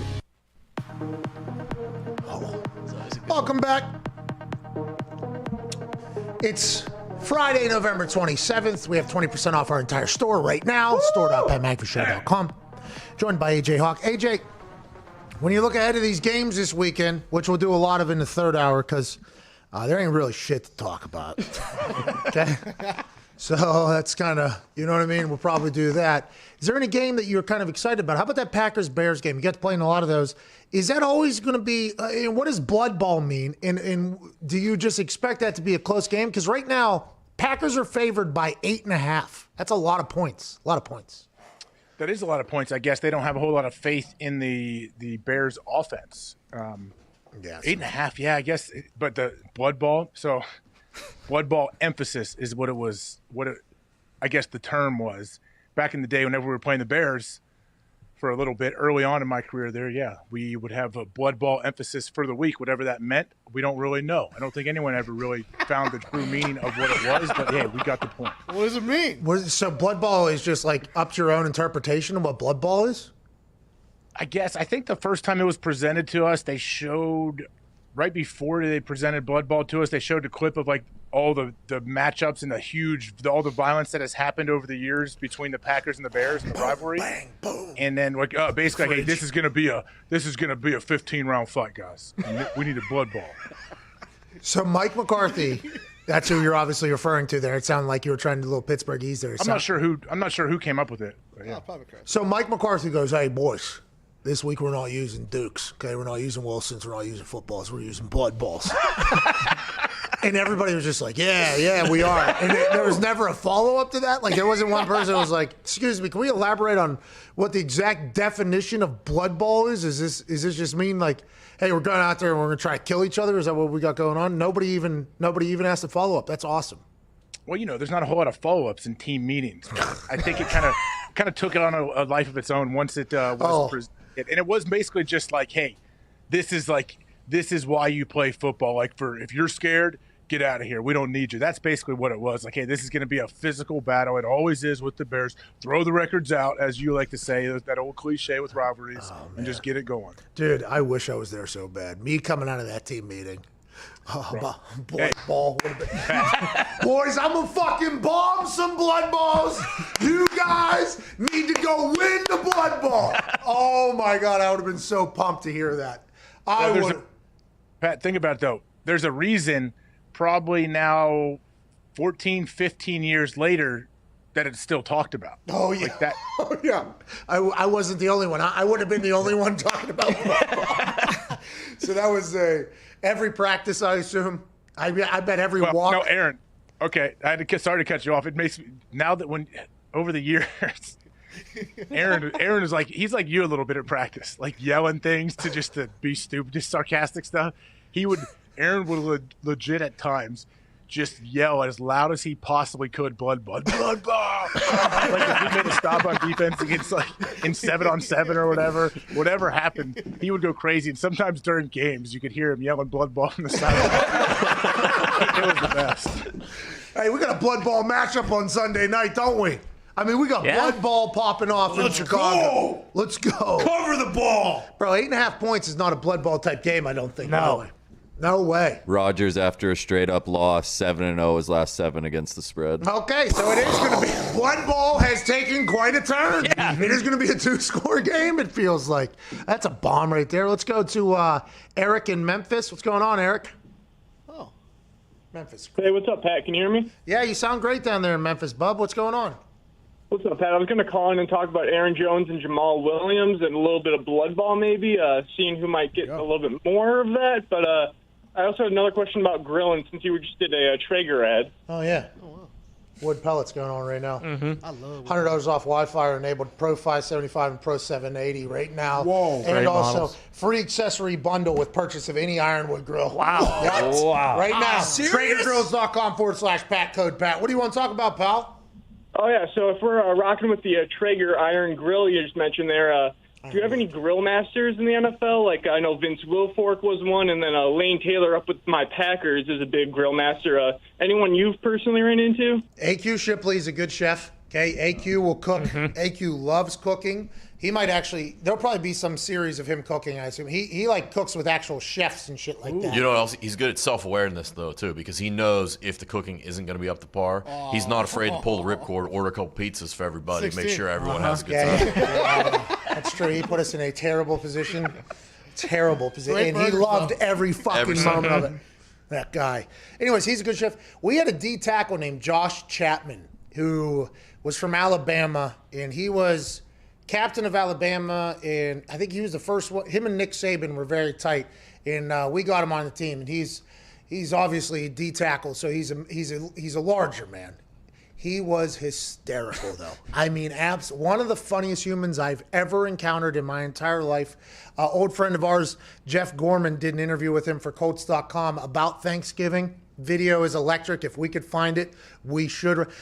Gorman starts asking him questions about what he's going to eat, and he just rattles off literally every food that's available. And then he goes desserts. He goes like, oh yeah. Like it was an amazing clip. If Twitter was bigger, whenever that video went out, it would have gone. He loved cook. I mean, I think every single day he had the entire grill packed with food. You know what I mean? Like, you know how like normally once a week or something, you'll see some people who are cookout people or barbecue people, and they'll have like a big spread for like a Saturday or something like that. Every single night he had something popping off on that grill, and it was always looked delicious. I wanted him to get into selling barbecue. I'm like, you should have your own barbecue. Like, this feels like a very easy tie-in here. Truck. He's a strength coach, I think, down in Alabama now, or he was the last couple of years. Yeah, he was just a weapon of an animal. That's my favorite, I think. How about you? What about Mangold? Nick Mangold. Oh, yeah. Barbecue sauce. Hey, he better hope this barbecue sauce is good. Yeah, that's right. He's going to have to drink this whole damn thing. There's no way the Jets win more than 4 games. There is no way, dude. Now, granted, I have been cold, so maybe fade Patsy's right there with that whole thing. But he's going to have to chug one of these, okay? Because I said I would if they won more than 4 games. Or less. No, more than 4 games. I would chug an entire bottle because it is good. We do use it in the office. I use it at the house.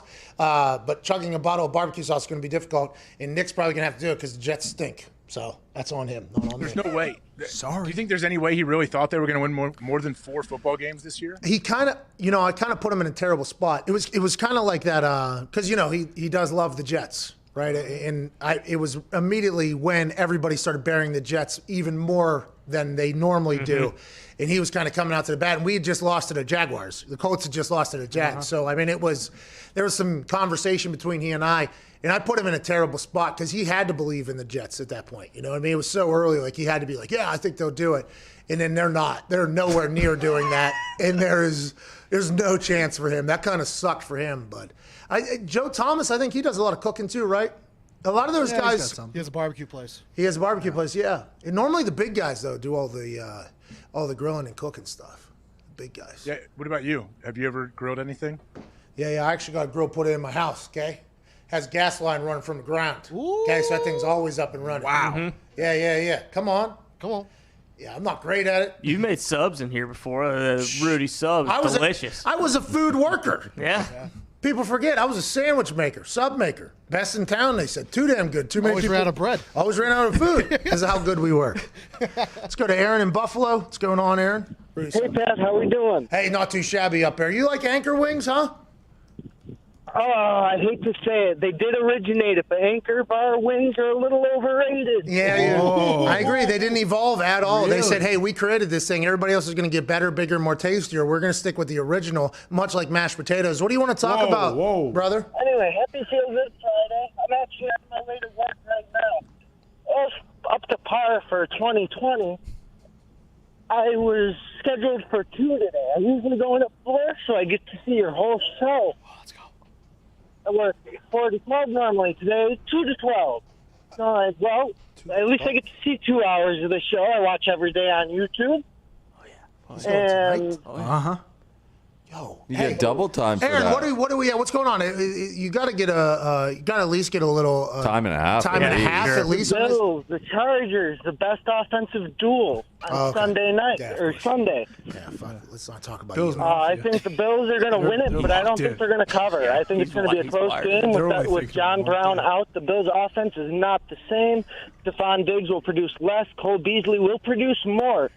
But I don't think they'll cover against Herbert. Okay, we appreciate that, Aaron. That's from inside Buffalo there, going after the Bills. I assume that's not a favored move. I would assume wherever he's heading for the next 10 hours to work, we want to let him know we appreciate him for sure. But we wanted to just learn about him a little bit. But he says Bills Mafia stinks. Buffalo Bills stink. What a fall far they've had since week 1, week 2, week 3.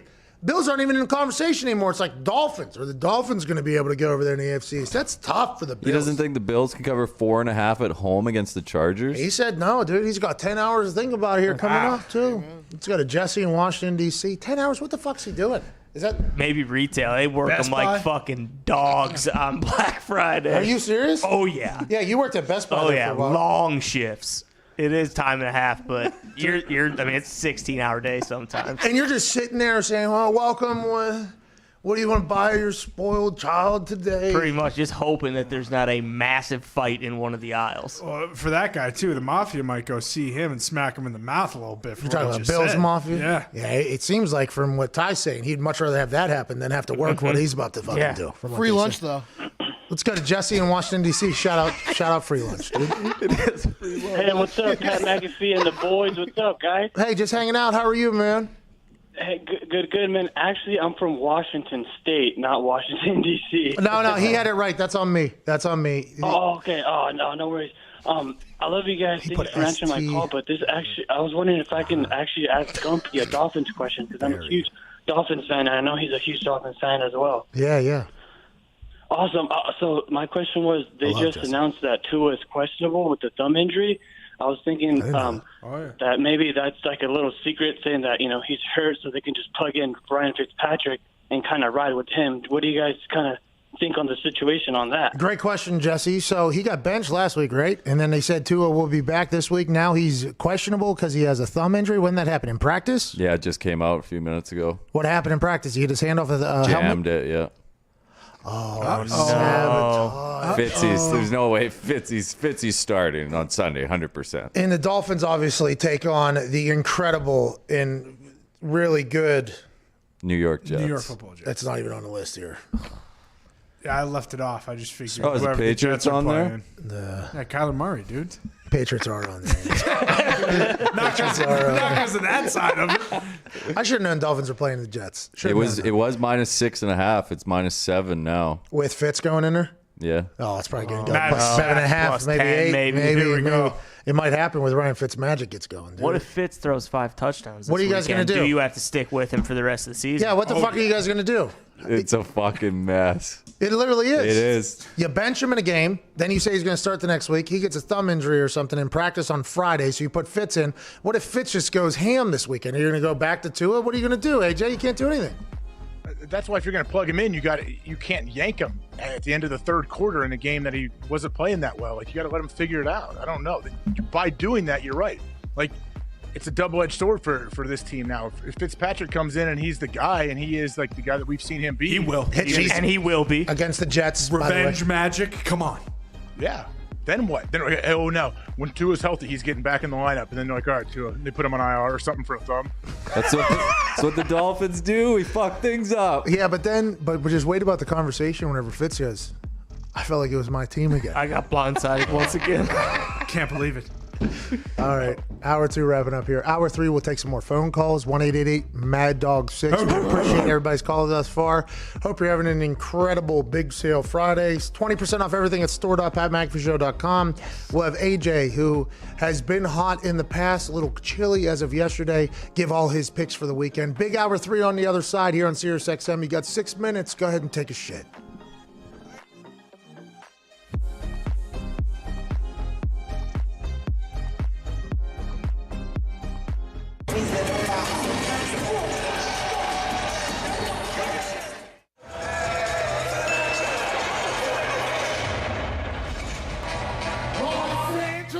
Lakers, welcome to the Blender, the home of a team and a fan base on a playoff push the likes the world has never seen before. Crescent City, get on your feet for tonight's starting lineups, brought to you by Sprite, an incredibly refreshing drink.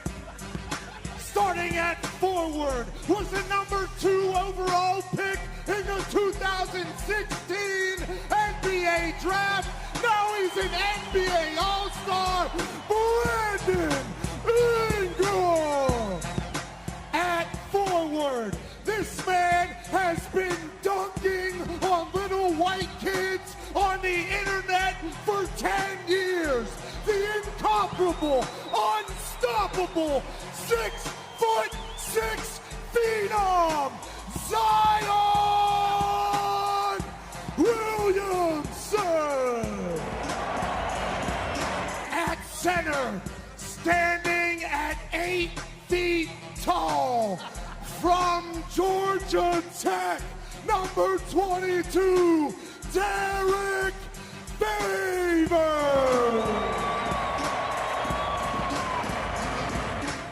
This man's family had a reality show in Lithuania. He was born and raised in LA, but he found his J in the N-O.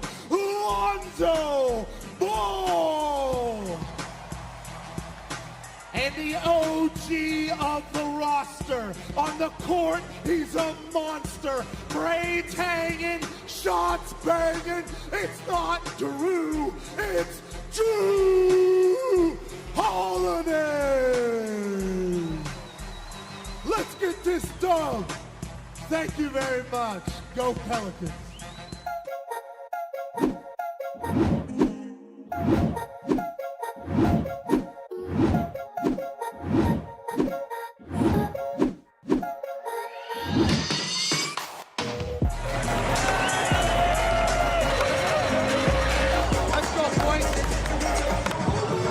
Tired of me right now. That's how you play basketball.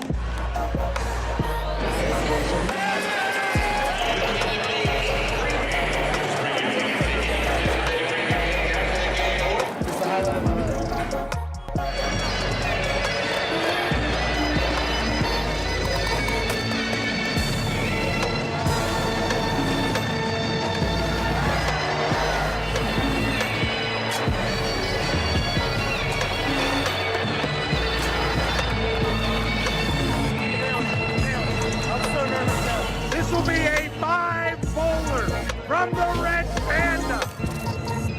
Up we go. Yes! Yes! Yes! Red Panda!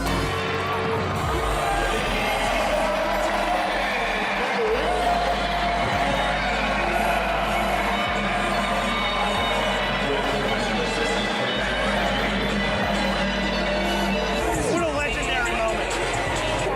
You're a legend. It's an honor. Right, so mission accomplished, right? Come down, intro some players, throw some bowls to Red Panda, fly back to Indianapolis. This thing success story, Foxy. What a fucking title.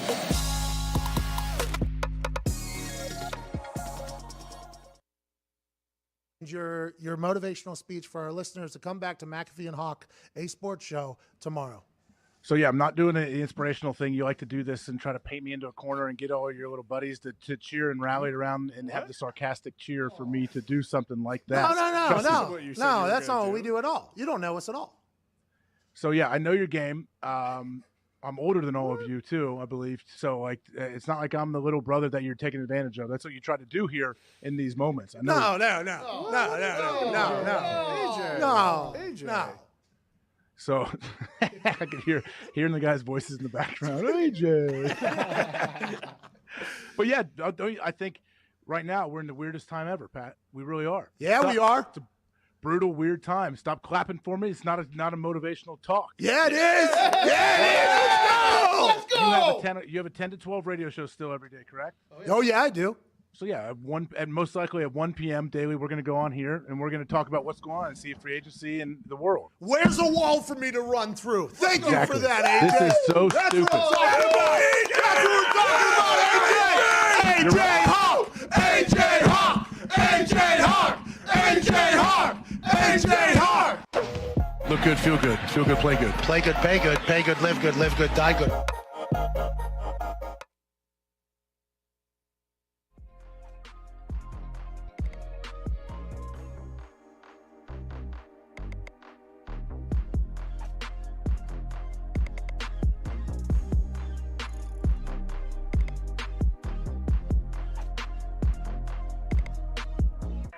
The Pat McAfee Show. There'll be no rules for our guests, for us, for the things we can talk about.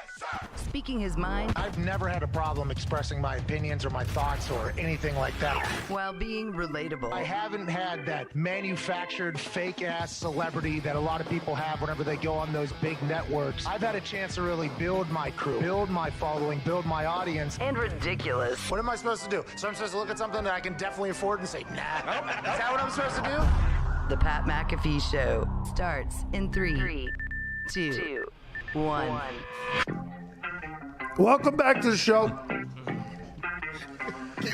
Little pepper bacon going down the wrong pipe there. That bacon's really been my arch enemy this morning, but hour 3 begins now. Thanks to that beat drop twine. We're being joined by AJ Hawk here on this big sale Friday sale day. People are buying things everywhere. Be sure to thank, but not from too close of a distance, your delivery drivers and everything like that, acting as not Santa Claus, because Santa Claus is obviously very real, but Santa Claus is across the entire country right now. Big thanks to the delivery drivers and everybody that's making all this happen. And also the retail workers that are currently in stores for 10 to 16 hours, just kind of going through this. Big thanks to you guys, too, risking your lives out there and spending a lot of time to make sure everybody's good. Ain't that right, Ty? That's absolutely right. Ty, big Best Buy guy. Weren't you a Best Buy manager? Yeah, I mean, worked in like selling cell phones and stuff like that, which not great on Christmas Day. By the way, Ty talking to just basic-ass people coming through his cell phone line every day was probably top-notch entertainment, if I had to guess. Well, you can't really do that, though, because, they will let you go. You kind of have to just kiss the customer's ass, which is why it is not great around the this holidays. time of year. Yeah, exactly. All right, so thank you all the retail folks that are being forced to kiss asses. Yeah, that's right. Kiss them ass. Kiss his ass, kiss your ass, kiss my ass. Yep. Kiss them all. Shout out to Christmas Vacation. Watch that for the first time last night. You loved it, right? It's pretty good. I fell asleep. Okay. I didn't make it to the end, but I did see when that light came on that house. It was unbelievable. A couple funny lines in there. I've never been a Lampoons guy. I might get into it after watching the first 30, 45 minutes of Christmas Vacation last night. Relatively entertaining. Have you ever seen that movie, AJ? Yes, of course. I've seen it 7,000 times, like the rest of the planet. Really? My kids actually watched. They asked to watch it last night when they were about to go to bed. They watched Christmas Vacation. You're saying I did get a lot of heat on the internet last night for. I said I've never seen it. Assumed it stunk. I will watch it now because Chris Mortensen said to do it, and Chris Mortensen's a legend. I didn't know Chris Mortensen knew who I was, so I gave it a go. It was pretty good. It was pretty good. You know what I mean? Chevy. It was pretty good. Chevy, I never really was into the Chevy Chase guy. You know, Oh, yeah? I think I missed his prime. I only caught him on the tail end. You know what I mean? But now I might get into it, by the way, Until after yesterday. watching 30, 45 minutes of Christmas Vacation. Pretty good movie. I haven't finished it yet. Can't wait to see where it goes and how it ends up, but I am getting into it, I think, which is a big step for me, and I'm pretty proud of me. Aren't you? I thought you were a big just Chevy Chase fan, like the work he's done the last 10 or 15 years. No. He seems to really No, AJ. Nope. What? He's had 0 incidents. Like everyone says, great guy, easy to work with. Let's go with. See, I've heard that. Was not the case by some people in this particular office this morning when I came in, and I said, hey, this Chevy Chase. Oh, really? Oh yeah. Yeah. Apparently. I did not know that. Yeah. Oh, really? Oh yeah. What? I guess not a good guy. There's a lot of hands that are playing Pictionary back here, I guess. Or what is that thing? What's that game called? Yeah, charades. The charades back here with things. I guess that's. By the way, Hey, good guy though. I don't think that's the case. What you just said, if what you guys are saying is the case, but the Christmas Vacation movie, not that bad. Cousin Eddie there was trending, I think, the other day too. Now that I think about it. Yes, he was. Let's go to Matt in Parkersburg, West Virginia. Matt, what's going on? Hey, Chevy Chase, bad guy. AJ, do you know that? That's what everybody's saying back here. I wasn't sure. I was wondering the Pictionary they were doing to you, how they relayed the message. Turns out it was charades. I've never played either of those games. But 2 words. Yeah. All right. Zeno. Hey, Matt, Parkersburg, West Virginia. What's going on, man? How's it going there, Pat? Not too shabby, man. Go Big Red. What do you want to talk about, bub?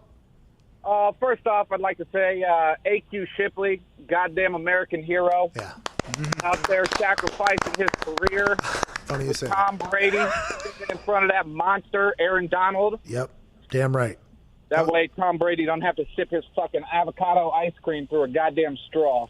Attaboy, Matt. All right, so Matt is big pro AQ Shipley guy, and we appreciate that, and we will make sure we relay that message from him to AQ Shipley. And the straw sipping, though, although it's Tom Brady now, a lot of quarterbacks AQ has, taken a lot of pride in protecting for a long, long time in run game, and there's a message from the table that you guys have asked that you would want to be heard by others people. Is that accurate, Tom? Yeah. We just like to say, Love you, Q. Need you, Q. What? Miss you, Q. Thank you, Q. What?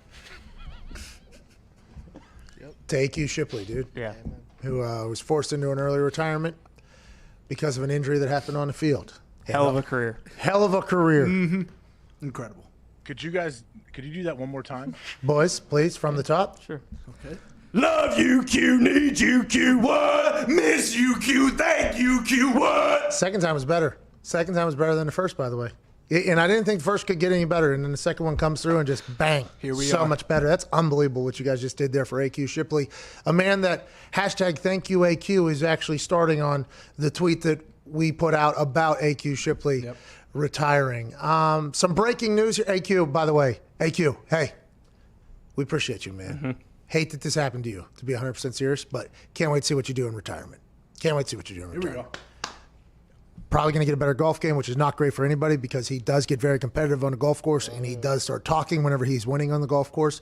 So now, that is a little frustrating, of course, but we all do know that whatever he does will be awesome. He's coaching here for the rest of the season. I think BA is going to try to force him into coaching. I think BA, you know how on Hard Knocks, you head coach for the Chargers, Anthony Lynn basically said that Parcells forced him into head coaching basically, or coaching. Mm-hmm. Remember, he was like, hey, you're going to do this, you're going to go here. And Anthony Lynn was like, I don't even know if I want to do that. And he was like, no, you're going to do it. I think BA is going to potentially do that to AQ. Like, hey, you're going to coach here. Let's go ahead and see what you got coaching-wise. And then maybe after the season be like, hey, you should continue to coach. And if AQ wants to, he will. AQ has expressed interest in coaching, by the way. And I think that's one of those things where you have to be made for it because you and I, we have both agreed very firmly that there's zero chance we could be NFL coaches. No, and it's got to be tough for AQ initially to figure out, okay, now where do I go? But if BA does kind of force him on, it'll be good for him, I think. He'll get to know, don't you think, over these next, 8-10 weeks, hey, if I want to do this or not. So at least you get a little trial run. Well, and he's been on the field, right? So that's only going to help him coach even more. I'm very, obviously not happy about the situation, right? It absolutely stinks. I mean, AQ probably was going to have to retire at some point, maybe a year or two anyways. I think he felt good. So he knew he was near the end. For it to come out of nowhere is a absolute I mean, that's a kick in the ass, right? And a lot of guys, whenever they leave the game, by the way, it's not normally by their own choosing, okay? That's why you normally hear there's a little bit of a bitterness between players in the league whenever they retire. And whether or not that's because the NFLPA and the NFL, the things that retired players get or whatever, isn't fantastic, and there should be a lot more negotiations around that and marketing, insurance, and everything like that. But also because normally that's the first time where in the sport of football, it didn't go exactly how they planned it to go. Or they were maybe told that, hey, you should quit, or you don't have it anymore, you should retire. So this coming out of nowhere on AQ, although I do hate it, he's in a great situation where he's going to be able to set himself up for this next chapter even better. I think he'll take advantage of it, and hopefully he'll be able to come to the idea, which I assume he is, that he had a fucking hell of a career, man. There's no way he was supposed to do it. He had a hell of a career. And I think he'll get to the point where he's really proud of it. But it does suck for a lot of guys. Whenever they leave the NFL, it's not always on their terms. You know, it's not like they chose to do it. I mean, it's pretty rare to go on your own terms like you did. You almost have to leave early if you want it to be on your own terms. Well, then you're called an idiot if you leave on your own terms, right? You're leaving money on the table. You're not doing this. You're not doing that. It's very interesting how any decision is really one that could get criticized, and it all works out hopefully for everybody in the end. But yeah, I was called an idiot. Intervention. I was told to go to intervention. But why? Like, who are other people to tell you that you should continue to play something, like play a sport that's a very violent physical sport, no matter what your position may be? They don't know how you feel. They don't know where you're at in your life. They don't know what your body feels like. Like, I don't know how I could tell someone, hey, like, okay, your guy, Kevin Spacey, he retired from acting, right? Am I right? I can't tell him, like, hey, man, you should continue to act. Your deal? You're a great actor. What is your problem, dude? Jesus, AJ. You're unbelievable, dude. What the hell? Thank you. But you said he was your favorite actor. No, I never said that. No. Never ever said that. No, my bad. You said the character that he played in that show was like your favorite guy. No, that is not true either. I just said House of Cards was a show I watched. Frank Underwood, what a wild character. That's all I said. It was the only series that I've ever watched. Okay, and it was because I just came out of a knee surgery and I was on some painkillers and I couldn't leave my bed. It was literally on. I made it through the first scene, which is the worst scene maybe in all of anything. Kills a dog. Yeah. I mean, it's just absolutely terrible. I make it into episode 2, episode 3, and all of a sudden, oh my God, this is the first series I've ever watched. Never watched Sopranos, never watched any of the other things that were potentially out there that people watch, aside from Entourage. Loved Entourage, okay? Kind of shaped a lot of decisions that were made in life by everybody. But other than that, it was my first real thing. That's all I said. And then, there's a lot that happens off the screen with Francis Underwood that is just not, great for anybody at all. So don't you try to tie in Kevin Spacey into this show. I mean, what are you doing? You did start picking up his mannerisms, though, when you were, like, knocking the pinky ring on the table. You started acting, it was a little concerning. Yeah, not the only thing. That's not the only thing you picked up from him, I bet. The fuck is your some deal? wild accusation. What is your problem over there? You're a wild animal. You are problematic on the microphone. Okay? Problematic on the microphone. What I meant was, I don't know if you saw any of the follow-up videos he put out from like a weird location that nobody knew, and he's wearing like a sweater, and he was playing with a fire. He's playing Frank Underwood. I was like, that guy is a performer. Like, to be able to do that, that's what when the light goes on, you know, that's when you come alive, Pat. Bro, I'm alive all the time, first of all. But that video where he's sitting in front of the fire and poking the fireplace, oh my God, maybe the least self-aware video of all time. It was tough. And that's why I don't watch series anymore, except for the Queen's Gambit, and it's dead. So one season, it's a good show. It's a great show. Can't get too invested in these characters, That's right. Can't get too invested. I'm a big gotta like the artist before I can really like the art guy too. So okay, I won't even get a view on House of Cards anymore because of that whole thing. Hell no. But boy, AJ, you're fucking out of control today. Out of control, dude. How about Christmas Vacation, what he did? Do you remember that? Yeah. You're a bad guy, AJ. What did I do about Christmas Vacation? Exactly. Now you're trying to do it again. He's trying to do it again. Don't let him do it again. Can't do it. Won't do it. Rockefeller Records. We get down, baby. We get down. One more phone call, then let's get to a break. Let's go to Lee Battle in Starkville. What's going on, Lee? Hey, Cuzzy, boys, Mr. Hawk, happy Big Sale Feel Good Friday down there to you. Hey, Cuzzy, you too, Donner, man. How's it going, pal? Great to hear from you. What do you got going on? Going great. Appreciate you guys letting me call into the show to say dumb shit all the time. It's a lot of fun. Well, you actually give us a break from saying dumb shit whenever you come on and say dumb shit. And the fact that your name is Lee Battle, I think even intensifies it even more. We're thankful that you call in, Lee. got to shout out to Mark and Shirley for that one. Yeah, Mark and Shirley battle. Fucking shout out to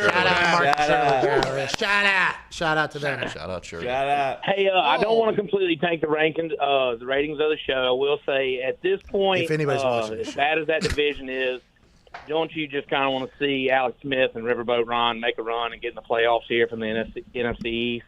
Great question there, Lee, and comment and phone call. And it's Mark and Shirley done good, I think, if I know anything about Lee Battle there. I wanted the Giants for whatever reason because they hired a special teams guy to be their head coach. And then the head coach almost gets into a fist fight, I guess, with the offensive line coach. And then the fire happens and they lose Saquon Barkley early. And, they're buying into the culture. They're trying to build and do something right over there in New York. A one-storied franchise has kind of been a laughingstock. So I kind of like what he was pitching there. But you know what? If Alex Smith can get to a playoff, after what happened, that would make me feel pretty good. Now, I still like the Giants. Okay, I like the Giants to win that, just for no reason other than everything I just laid out there about liking that story. But Alex Smith in Riverboat Ron, the same year he beats cancer, the same year Alex Smith comes back after a 700 and some day thing with 17 surgeries on his shin, and he's got a hamstring for his shin, and he's playing again. I mean, that would be a very feel-good story. With the whole organization changing a name, I mean, that would be massive if they were able to do that. And also, quite an indictment on the NFC East that all of those distractions still led to them winning the division. Yeah, it'd be the feel-good story of the year, right? You laid it out. Your coach beat cancer. Alex Smith, everyone knows his whole story now. So, yeah, they're already writing the stories for the Washington football team to get in. But also, don't you think let's say they win a playoff game, don't they have to keep the name? Yeah, football team. And I think Jason Wright, the president, we're just reading some tweets that are coming in. There's a lot of conversation going on about the Steelers-Ravens game that is still scheduled currently. We'll break news about that. But There's no way. The Washington football team, we'll get to it in a second. Allegedly can't answer that until Friday, what you just said, whether there's a game or not, no matter what John Harbaugh says. But let's just do it. Let's just go to the news. But the legit, I mean, we could beat that until that story would be awesome if they win that. Yeah. If the Washington football team wins that. And I think Jason Wright, the president of the organization, has already said that they're going to keep the name for at least another year or something. Mm-hmm. That you might as well make it a full-time move. People are just getting used to it, even though Joe Buck and Troy, I believe, dropped one yesterday. Strahan as well. Show. Which, by the way, in those football shows, whenever you talk for years and years and years, you get used to it. I mean, people still say the San Diego Chargers. People are going to still say Oakland Raiders. I mean, there's things like that happen. But football team is, although it is hilarious, it's also become pretty awesome. Update, decision to keep game on Sunday wouldn't come until later tonight, says Mike Florio about the Ravens-Steelers game. A decision to move game could happen sooner than later. And he's quote tweeting himself, in which he said, league likely will wait for Friday PCR test results before making final decision as to whether Ravens-Steelers will be played on Sunday. 12 positives at the moment. More today than there was yesterday for the Baltimore football team, and it feels like they don't want to play the game on Sunday. Harbaugh said don't come back into the facility until Monday. Now they're waiting on more PCR results. Assume another positive comes, then they'll have to postpone the game, which means Steelers probably play Washington next Thursday, Week 18 matchup. Ravens-Steelers will probably be for something in the AFC North. So the NFL, though, they'll make the final decision once these final tests comes in, right, today? I would assume, yeah. And it's going to be very interesting because this is all played out very publicly about what Harbaugh has said and what the team has said and what the NFL has said and Schefter. What's the number? Is there a certain number of how many guys they have out that they'll cancel, or is it contact tracing? What is it? I think the positive results have to end. If we go back to what has happened earlier in the season, like one happened on Saturday, so that game got moved from Sunday to Monday, and then one happened on Sunday and it moved from Monday to Tuesday or something like that. Or it happened on Saturday and it moved from Monday to Tuesday. So there has to be all negative tests, I think, by a certain day of the week. And I might be wrong if somebody could fact check that. I think that is what it is. It doesn't matter. What do you mean all negative? Like Lamar's out already, right? Yeah, but I'm saying no more positive tests have to turn up. So everybody going forward has to have a negative result. So whenever they said they'll wait for Friday's PCR results, I think what they meant by that was we have to see if there's any more positives. And if there are, that means it's still spreading. We haven't contained it yet. We have to postpone the game. So I think that's what it is. I think. That's recalling from earlier in the year. But the Broncos shut down their facility. They had a positive. Also, somebody had one in the facility. They wouldn't say where it was in the facility, though. Who Rams. The Rams. Yeah. The Rams have a coach, a player, or staff member that have tested positive. They're retesting. So we'll see how this all goes. People are shutting down facilities, though, because of potential positives. That's what they were doing at the beginning. Maybe we're back to that, I guess. Are we testing animals still? I know like a lion tested positive early on.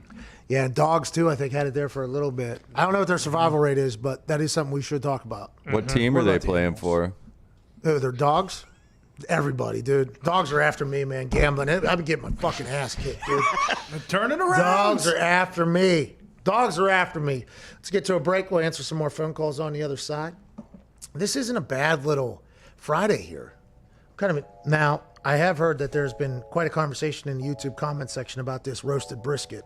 Whoa. What? Oh, they all want one? No, people are saying that they're trying to figure out whenever I'm going to Finish that thing when I'm up. going to finish it. Oh. This is my third one in the morning, dude.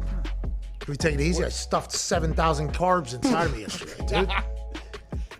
Yeah, it looks so tasty. 13 hours, baby. 13 hours slow roasted. Smells amazing. Yeah, I was going to say, if you could smell it. Pepper bacon on top. Now, the bacon has got me a couple of times. I think that one has gone, you know what I mean? Problematic a little bit. That's a little treat. That's not the meal, just a little treat. Why does everybody want me to chug everything, dude? AJ, what's your lock of the weekend going to be? We'll hear that on the other side. No, we'll hear that on the other side. That's what I was saying. I'll have to let you know after the break. Okay. We'll be back with the incredibly hot gambler. Well, no, actually, the once very hot gambler who is kind of chilled off, much like some other people I know.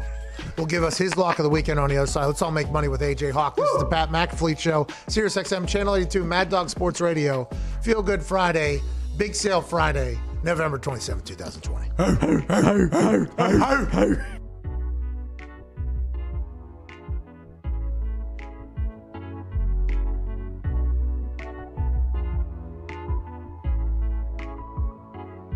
We are moments before going out onto the field and kicking some field goals to raise a crap ton of money for the kids.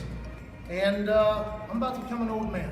Said I do this, then I do this, then I do this. Oh, Cuzzy. Oh, my God. You want a little bit of that grandpa. Hey, you see, you go, and then, I'm just so excited we can raise some money because that's what we're here for. What's going on? Hey, hey. It is hard to see down.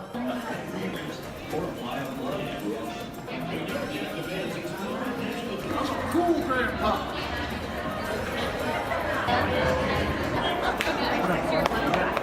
There's no way I lived this long in real life.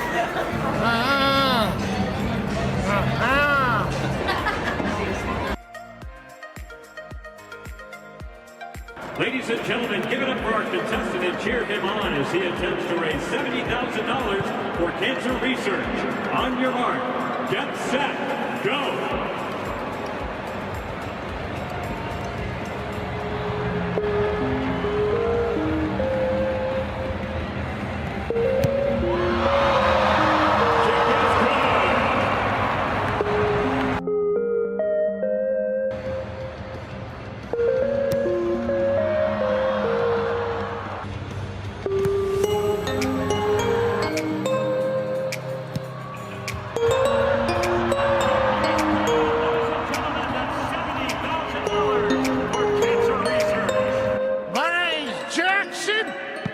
I've been a fan of the Colts since the Mayflower came from Baltimore. I don't know, sir. You sound a little familiar. This is the greatest city on earth. And ladies and gentlemen, it was my honor to raise $70,000 for cancer research. Sorry, I missed a couple. I'm an old man. Let's go. Let's beat Ladies the and gentlemen,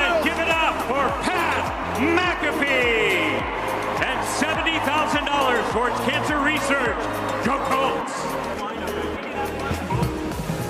And the ball's leaning back.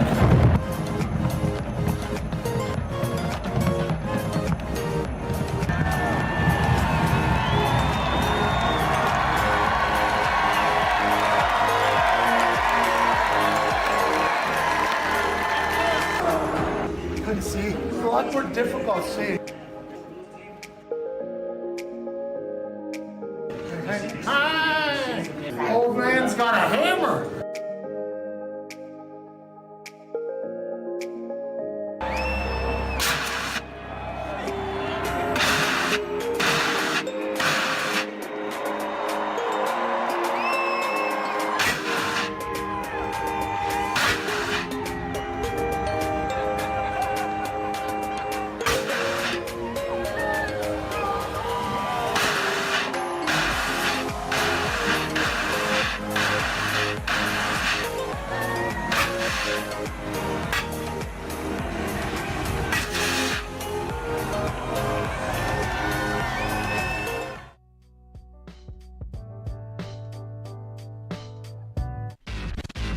Do not talk about Pat McAfee. Do not talk about Pat McAfee. One fight at a time, fellas. The Pat McAfee Show. That's right. Yes.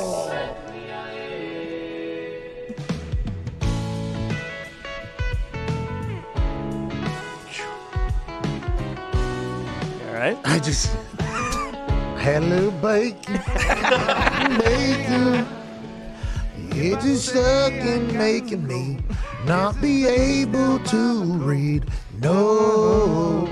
If you're a business owner, you don't need us to tell you that running a business is tough, but you might be making it harder on yourself than necessary. Don't let QuickBooks and spreadsheets slow you down anymore.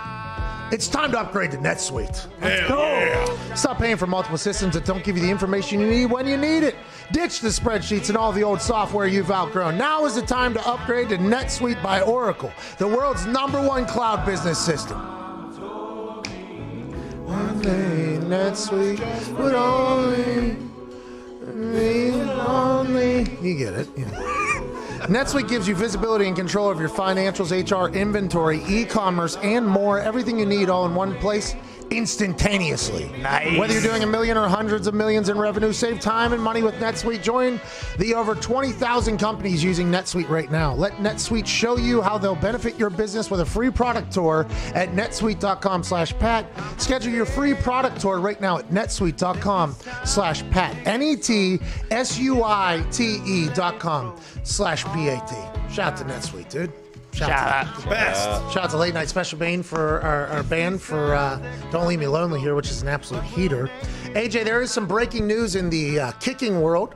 This weekend, Sarah Fuller at Vanderbilt, who's a female soccer player down there, will be the first woman to log a snap in a Power 5 game if she plays and kicks a ball for Vanderbilt this weekend. I'm not sure if she's a starting place kicker, if she's a backup place kicker, but I do know Sarah Fuller will be strapping it up for the Vanderbilt Commodores this weekend. Congrats to Sarah. I hope she gets a chance to kick the ball, and I hope she kicks the living hell out of it. This is going to be awesome.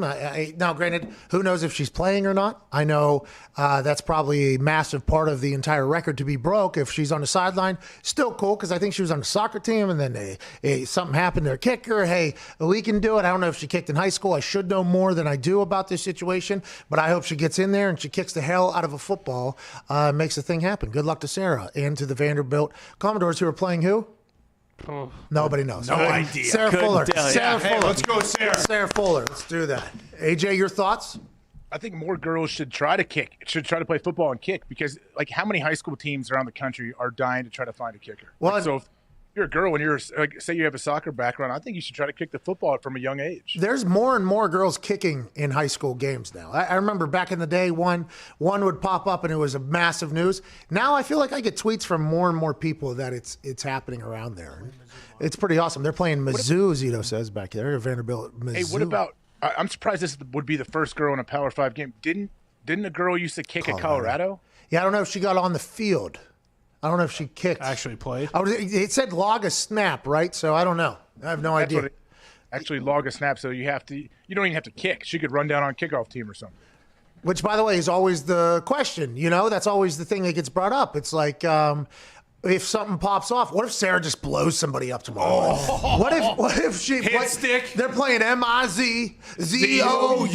Better check yourself, as Sarah Fuller's. What if a block happens? And Sarah, she plays on the soccer team. I assume she's pretty great athlete. What if she walks somebody? What a moment that would be! Oh my God, I'd be yelling at my TV at my house so loud. Sarah Fuller walks the big son of a bitch. That'd be awesome. There was one girl that was kicking. Some of these stories that get tossed out there about. Now, granted, I think Carly Lloyd, watching her, the ball popped off her foot. It was awesome to see. But to make it to the NFL, you have to have some massive explosion. Okay, it is, the ball has to move very quickly. Carly Lloyd was awesome to see because the ball popped off her foot. I think that's the first female kicker I've seen where the ball popped in a fashion that you thought, okay, if she was able to work on the timing and able to do this every single ball, I think because she's a world champion, her mindset is one that's super athletic. She could lock in those moments. She was the first kicker I've seen that's a female where I was like, okay, I think she has a chance to potentially make it in the NFL if she was able to get all the other bullshit things around it, the timing and everything like that down. I think she'd be able to do it. Because there was this one, she went to a regional combine. It might have been the one that Adam Thielen was at, or it might have been another one. I'm not 100% sure. But the internet went crazy. She was going to try out for the NFL, And she did the interview the day before the NFL, and she said, I'm going to be going for those 60s, okay? And as soon as I heard her say that, I was like, all right, this lady has no clue what the fuck she's talking about, what's going on. And, everybody's like, this is going to be the first woman in the NFL. And if anybody said that she wasn't going to be, they were automatically labeled like haters and didn't know, blah, blah, blah, and all this. And she kicked the ball off, I think 4 yards or something, and tore her groin the next day in the workout or whatever. Nice. And she made a bad name for other female kickers who have been very good, but she got this big propped up spotlight. And I was like, man, you're making it bad for every other female kickers that are doing great jobs in high school, and now we've got one in college here. It's there's a chance it could happen, but the amount of explosion, I think Carly Lloyd was the only person I've ever seen that was she could do it if she really went for it. Because there's dudes that there's guys that kick in college football games that don't have anywhere near the leg strength to make it in the NFL for how long the season is and everything like that. Carly Lloyd was the first one. I was like, I think she could do it. And there was a chance she was going to do it, I think, right? There was a chance. She had try out with the Bears maybe. That would have been awesome to see that happen. And we're pumped for Sarah this weekend too. Hopefully she makes an impact as well. It'll happen at some point. I guess it's just a matter of time, right? Before a female has a kick in an NFL game. My if I have a daughter ever, I'm going to tell her, your dad did soccer ball, wall, 4 or 5 hours a night. Mm-hmm. Maybe I'll try to make, force her into something she doesn't want to do at all, so she loves me forever and has a very happy life. Maybe I'll try to make that happen. If it hasn't happened by the time she comes around, maybe I'll try to make that happen, Yeah, it usually works out that way. Yeah. She'll love you and thank you for the rest of her life. Yeah, she'll be so grateful whenever it all plays out. She'll be like, Dad, thank you for everything. Yeah, no problem. I get it. No problem. By the way, did you get your 1,000 kicks in tonight or what? That's what I thought, dude. Get on the wall. I was hoping Carly would do it, and then they did a commercial for it, right? Mm-hmm. And I don't think it ever happened. It just is a lot of. There's more breaking news, by the way, from the Ravens Steelers situation with COVID. Mike Florio says, per source, Ravens had one additional player positive today from a point of care test. PCR test results will be returned tonight. So what that is, because I've gotten a chance here to do a lot of both of these here, the point of care test is the immediate result. It takes 30, 45 minutes. And then the PCR test, I guess the ones that the NFL have take 1 day. You'll get back the next day. It has to go a little bit deeper testing. The person who gives me the point of care test or the quick result test, they say that's 90 to 95% accurate, where the PCR test has a higher accuracy rate, even though there's false positives. So if it's not 100% accurate, does it matter what the percentage is? I guess so. So that means the PCR test results will be returned tonight, which means another announcement will come tomorrow, which means that Sunday game probably going to get postponed, which is what everybody has thought here for the last couple of days now. Would that one additional positive test, if it comes back tonight, just that one, shut this game down? I don't know. Because what time does it come back? Is it like a day thing? Like, is it by Saturday at this time if there's another positive? If you don't have, I would assume the ones that come back tomorrow, they're going to have 0. Well, I don't know. More contact tracing, right? Because then they have to do it with that guy who just got And then they positive. have to test all those. Exactly. So it's just another whole round now. We hope he survives, by the way. Whoever it is. Health is wealth. Hope he survives. Ain't that right, AJ? Yeah, health is wealth. You heard it from Connor. Yeah, but we didn't hear you say that we hope you hope those players survive. As you just said, wondering about games. What's going on? I mean, that should be a given. That's the first thing that I don't even think about football when I hear someone test positive on a football team. Me neither. My first thought is, who fucking did it? Okay, who? What happened? What was the story? What were I'd you like doing? to hear it because for that brief moment, whatever you're doing, what, enjoying your life? Don't do it. You forgot it that it takes all of us, dude. It does take all of us. It takes all of us. Like, how does it happen, you know? The Ravens, I don't know if this is still their statement or not.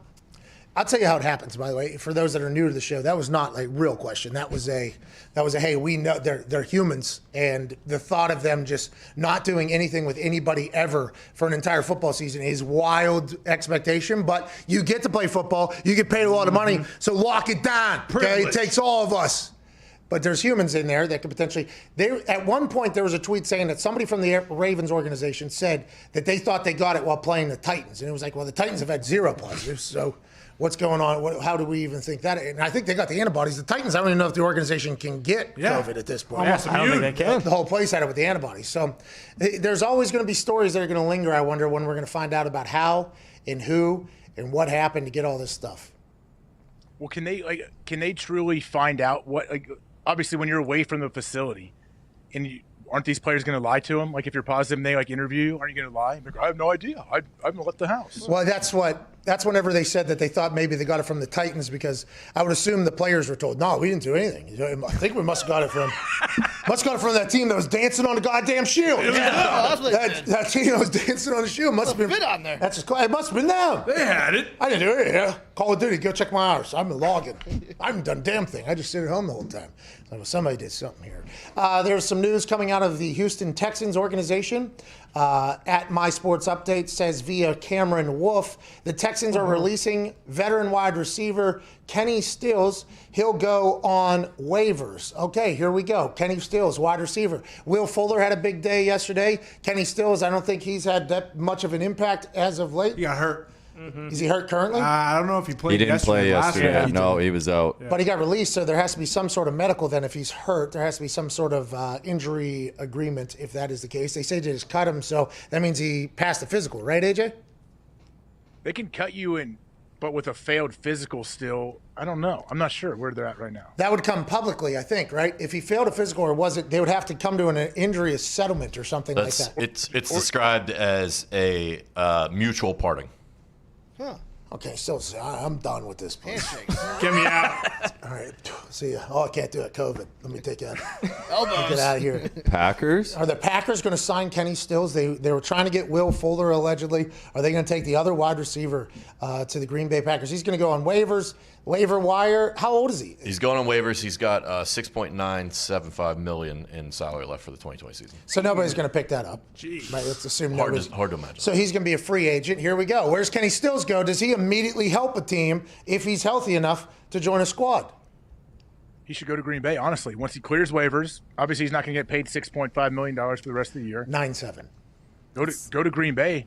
Try to get a ring, man. Like, I think they could use him. It seems like a perfect situation for any free agent wide receiver out So it won't happen because it seems Yeah, like it seems like should. the right move for the Packers there. Ty Schmidt, owner of the Packers. What are your thoughts? Yeah, I mean, where are they at in terms of priority on the waivers too? Like, there's a good chance. No, he's not gonna. He's gonna make. You'll have to pay the money if they claim him on waivers. That's true. They're not going to claim him off waivers, though. He's going to become a free. Nobody's going to pick up the 6.97 on a guy that they don't know if he's healthy or not. He didn't play yesterday because he was injured. I believe, Yeah, he last was week. out. Yeah, So nobody's going to pick up the 6.97 unless you can get a full physical, which you can't because of COVID. Another 6 days, which gets you into week 13 or whatever.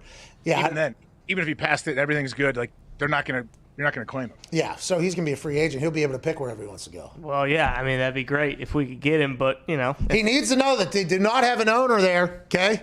So although we have tried.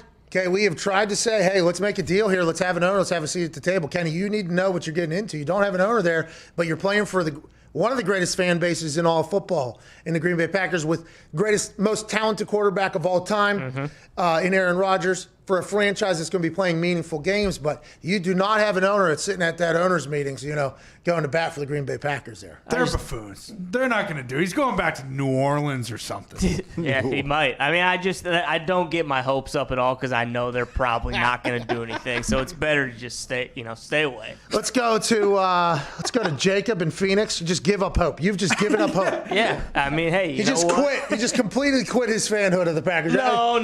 The team we have it's who we got. All right, we're looking at the Bears on Sunday night. I'm not thinking about Kenny Stills right now. Well, and the offense has been pretty good. Yeah, exactly. Is Raj all right? Is he still throwing the ball? Yeah, okay. We got some time then. It's an arms race, my friend. Let's go to Jacob in Phoenix. What's going on, bub? Hey, how's it going, Pat? Okay, hold on. What if Lazard goes down week 2 of the playoffs? What if you know what I mean? Hey, listen. Not that he won't. By the way, teasing. We don't want anybody to. But these are things you got to think about. Why not have? It's been a tough time being a Packers fan. I've been a Packers fan for 12 weeks. What is it, 3 months I've been doing this thing. I agree with you. Guys, go make some plays out there. Sorry, Jacob. Phoenix, what do you want to talk about? No, it's good. You cut me off, but it's still Good Friday, so it's all good. How's it going, man? What if I just... Yeah, great, man. How are you? What do you want to talk about, brother? Maybe. Good. Hey, Larry Fitzgerald unfortunately tested positive for COVID yesterday. So I want to know, is the wide receiver room going to just rally against the Patriots on Sunday? I don't know if that's going to help them rally or not. I don't know. Hopefully Larry's okay, by the way. Obviously, any positive test. I did not know that. But while that was being announced, Connor displayed a despicable just expression of happy there whenever he heard say absolute scumbag. Cardinals Patriots this weekend. I threw my hands up. Cardinals are minus 1.5 going into New England against that team. Larry Fitzgerald does make plays for him. Now, I have asked the question because I bet on the Larry Fitzgerald over. He got 10 targets in 1/2, and he got tackled as soon as he got the ball. And Larry Fitzgerald for over 10 years now, one of the most impressive athletes of all time. If you get a chance to meet him, he is just 0% body fat. He just is a constant and consistent player for Arizona. He just has I want one more year, a guaranteed $10 million. Yeah, I want one more year. That's the relationship he has with the Cardinals because of how good he's been for so long, and he'll be a Hall of Famer and all that. But it feels like at this exact moment, just from the last game I watched, show recency bias definitely. Plays that he would have used to, I think, took off on and burned on, he was getting tackled on. So I don't know. Is Larry at the point where he is that much of a difference if he's not in the game? I'm not 100% sure. And that might be a very stupid comment. I might be wrong there. But that is a real question. I don't know if that changes anything about the game other than the fact that they won't have a super sure-handed guy out there if they need a massive play, which could potentially happen, but I assume DeAndre could be that guy, and there's other people on the team you can kind of replace him with. I don't think that's a stupid comment at all. I don't think they need Larry Fitzgerald to beat the Patriots this weekend. If you would have said DeAndre Hopkins is out, he tested positive. First, I would obviously say, I hope he's all right. I hope he lives. I hope everything goes all right. But then you have to start thinking about, okay, can they do it? But, yeah, Larry's an absolute monster. You said it right. Everyone – so much respect for that dude. He's still a hell of a player. I think it could possibly hurt him on some of those 3rd and medium, 3rd and short situations. Obviously, Larry's a guy you want to go to when you really need it. He's not going to push the ball down the field a whole lot. That's not his threat. I don't think it has been for a couple years at least. But I think it's a loss to the team, but they're going to be fine. They'll be okay. We reacted in the middle of that because there's some more breaking news for the Steelers-Ravens, and Steelers fans are going to love this. Ravens-Steelers being tentatively moved from Sunday to Tuesday night per Diana Rossini of ESPN tweets at Adam Schefter. Steelers fans are going to be so pumped for this because they have a game on Sunday against Washington that they're going to – Yep. This is awesome. No bye week. Okay, didn't get a bye week. Now you're supposed to have an extended weekend. Let's work through the weekend now because we got. Steelers are getting so fucked here. But hey, you get to play in the NFL. That's right. That's right. You get to play in the NFL. It doesn't matter. Game will be Tuesday night. I would assume that is the conversation revolving around your question earlier from what happens with this positive test that's expected to come back this evening. I guess it moves the game back 2 more nights so they can clear the entire thing up. I'll be excited to see how Mike Tomlin, who has openly stated and lived a very life motto that says we do not care about anything.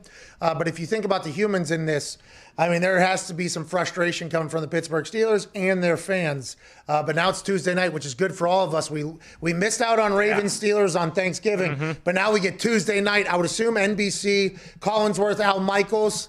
Good for fans. Not bad. Terrible for the Steelers.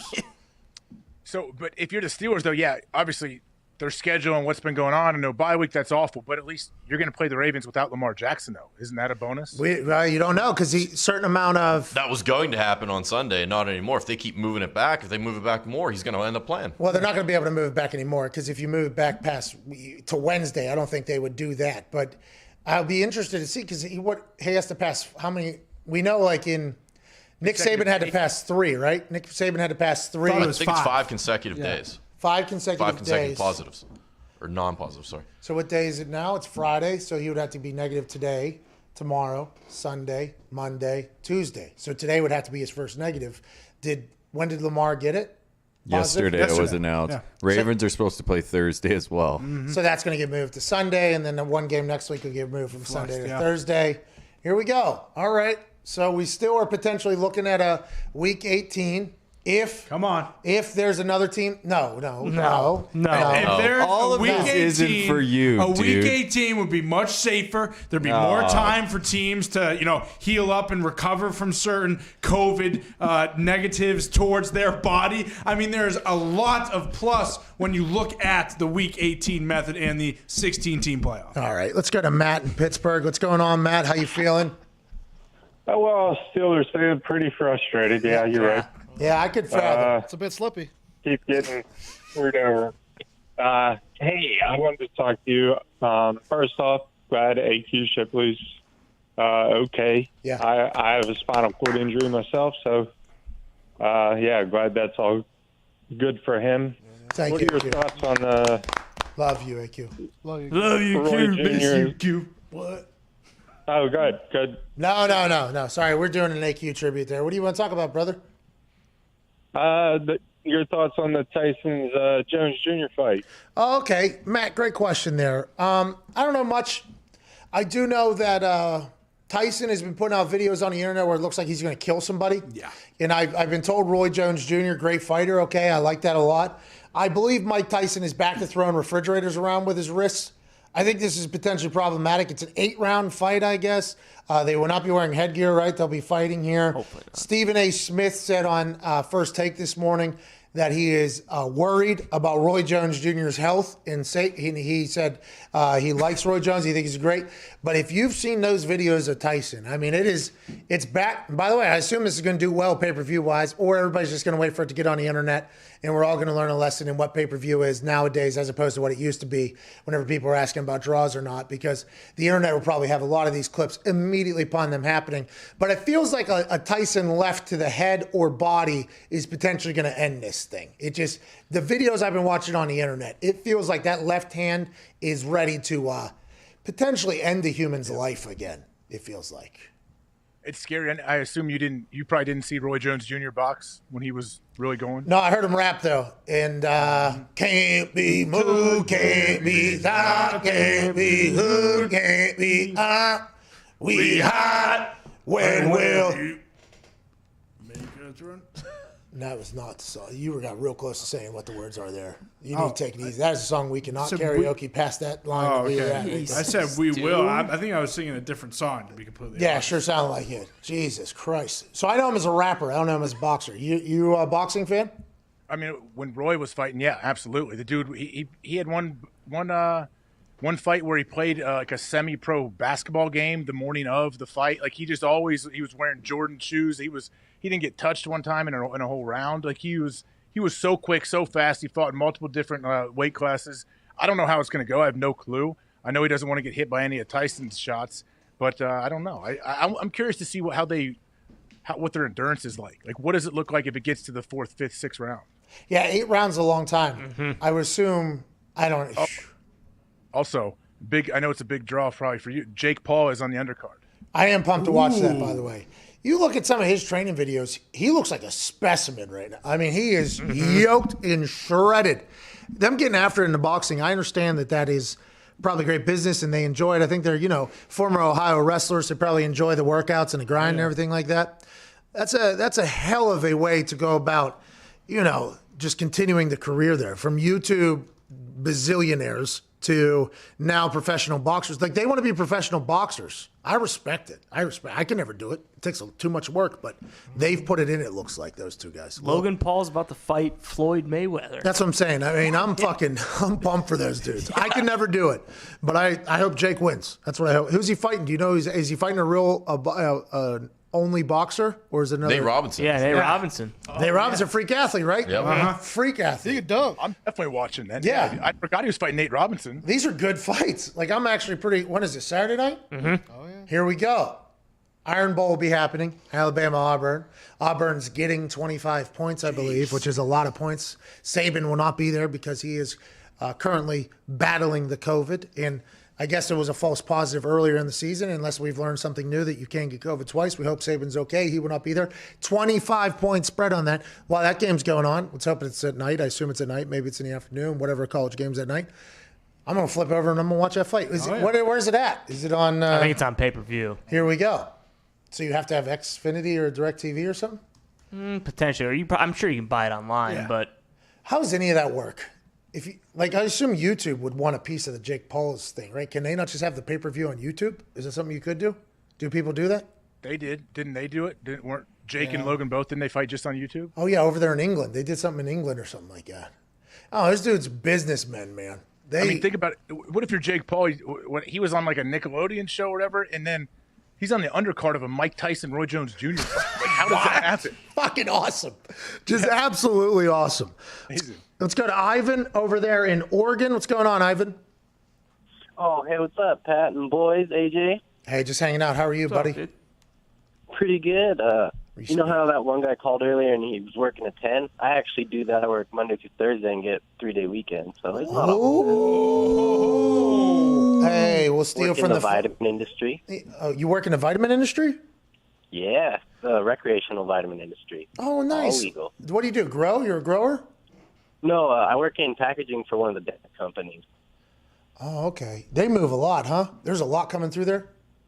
Yeah, as much as they can produce, you know. It's pretty overinflated, but it sells.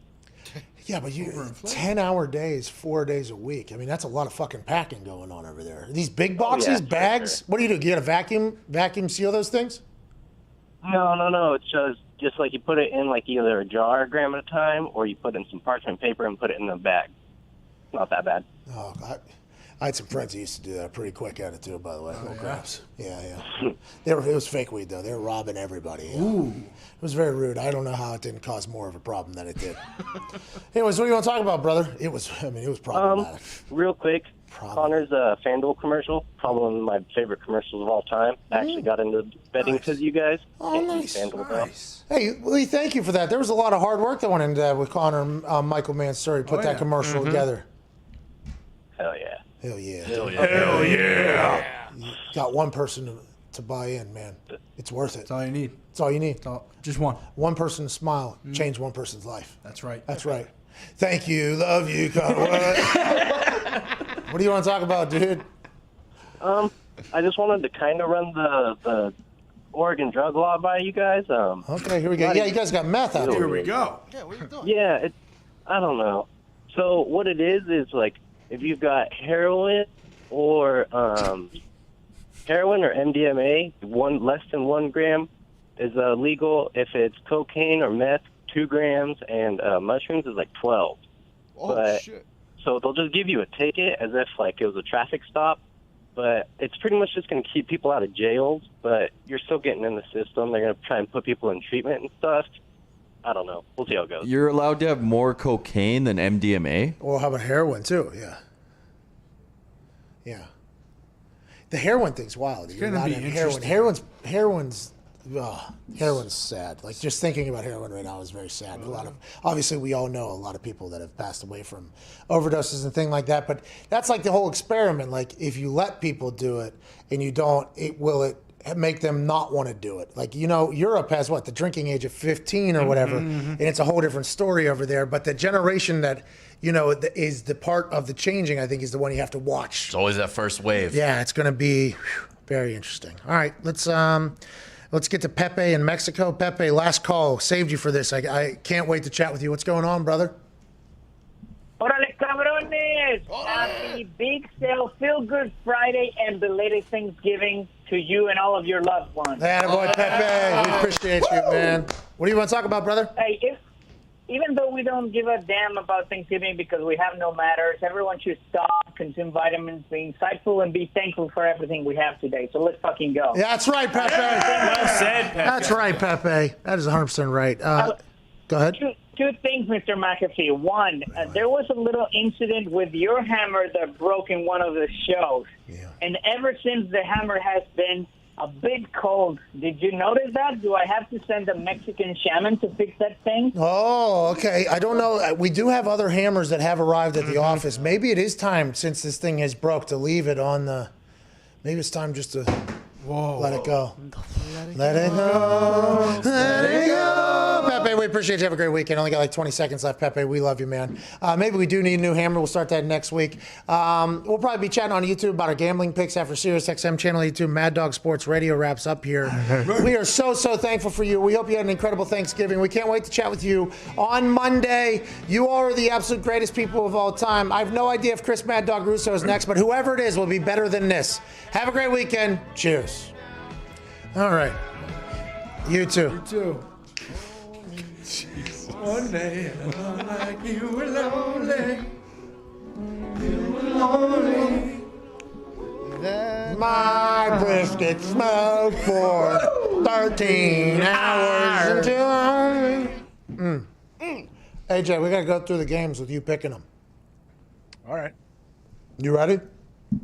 Yeah. Be my first time really looking at them. Yeah, well, listen, that might be better off. You know what I mean? That's how I prefer. Let's go, AJ. Here we go. All right, here we go. Here we go.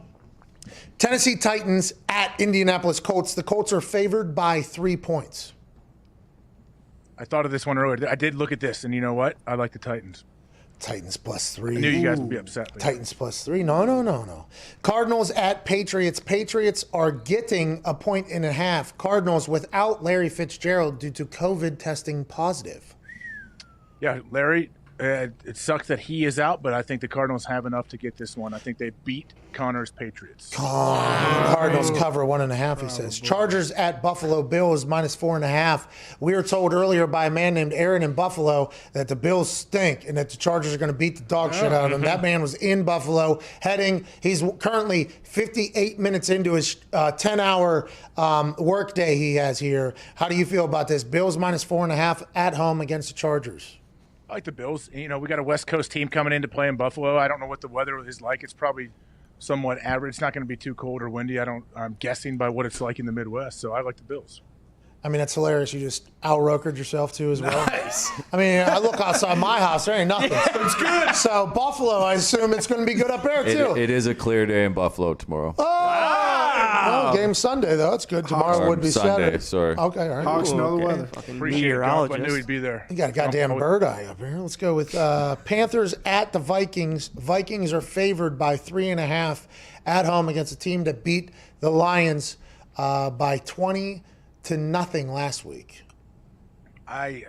This one was tough for a second. I want to take the Panthers, but I can't. I think the Vikings find a way. I don't love what the Vikings can do. You never know what team they are, but I'll take them.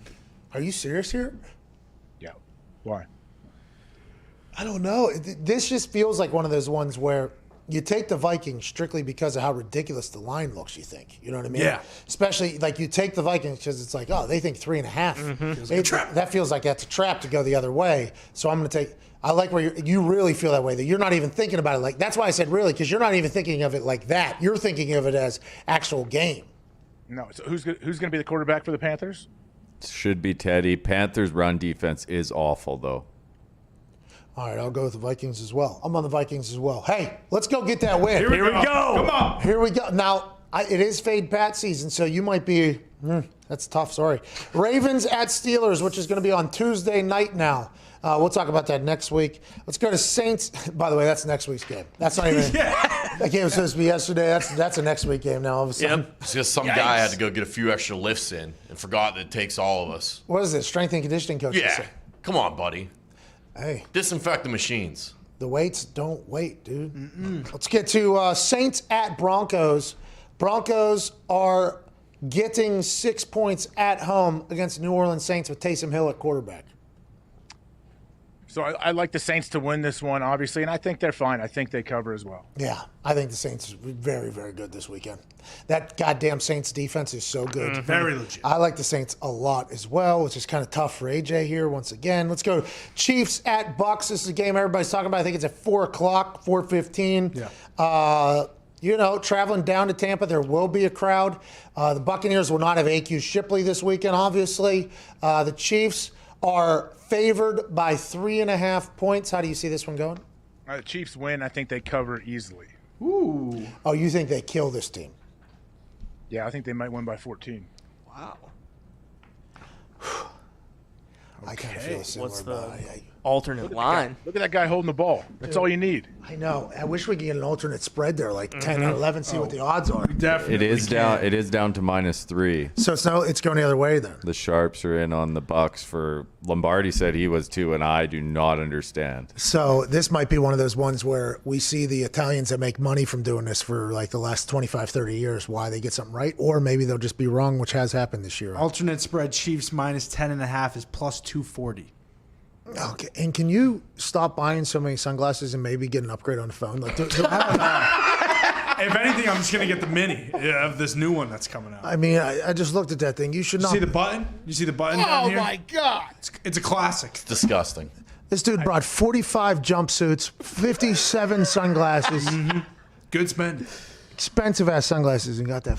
Come on, company's gonna get you on. You know, it's when we were down in Florida.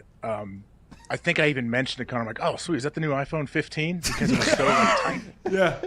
And he was like, that's the coolest phone I've ever seen. I want it. I said, AJ, get the hell away from me. It's Yeah, mine." right. AJ's on the phone, on the internet more than any of us. If he had to go on that thing, he would not. That would never. That would last less than a second in his hand before he broke it. Claw couldn't 'cause handle it- that 'cause- thing. Yeah, exactly. Because his hands are like bricks, and he has, they're too big for that big. His fingers are all mangled too. Oh.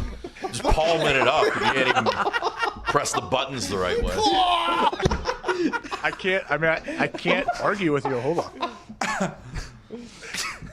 Gosh, those claws. Connor can paint a picture with his words or his actions. Yeah, like you trying to hit the home button would just be an absolute terror to watch. I mean, you'd have to have the touchpad be your front knuckle in order to open it. It'd be almost impossible. Can you show your hands? Just one time. My hands are good, man. My hands are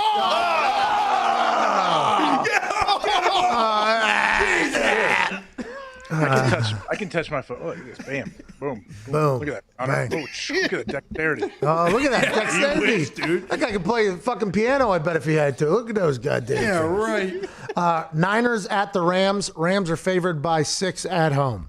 I like the Rams, and I like the Rams to cover. God damn. Wow. Why? You just think the Niners I are don't care about dead? spreads. Spreads are stupid. Well, you just said to cover, so you just can't say something you didn't just do. I just think they're going to win. I think they may win by 14 too. Well, okay, so you think they'll cover? Then spreads do matter because go back to that thing, Zito, where you put the spreads and everything back up, please. So, like, you think they'll win? Okay, that's -295. You're making $0 off of your bets there. Okay, so whenever you say you hate spreads, it's like that's the only way you can really make money, and that's why it happens. If I was a gambler, I wouldn't bet this game though. Okay, this is a stay away game. Stay away game. Hey, Here we go. Here we go. I'm with you, If you AJ. want to take the points, what are the odds if you take the points? -108. Okay, so yeah, take that and make some money. Are you taking the Niners now? You like the Niners then, +6. No. Never mind. Go to the next game. I like the Rams to win by 14. So you like the Rams to cover? Okay, that's -1. This is my problem with gambling. It's why I'm not a gambler, really. I can't root for like a team to get.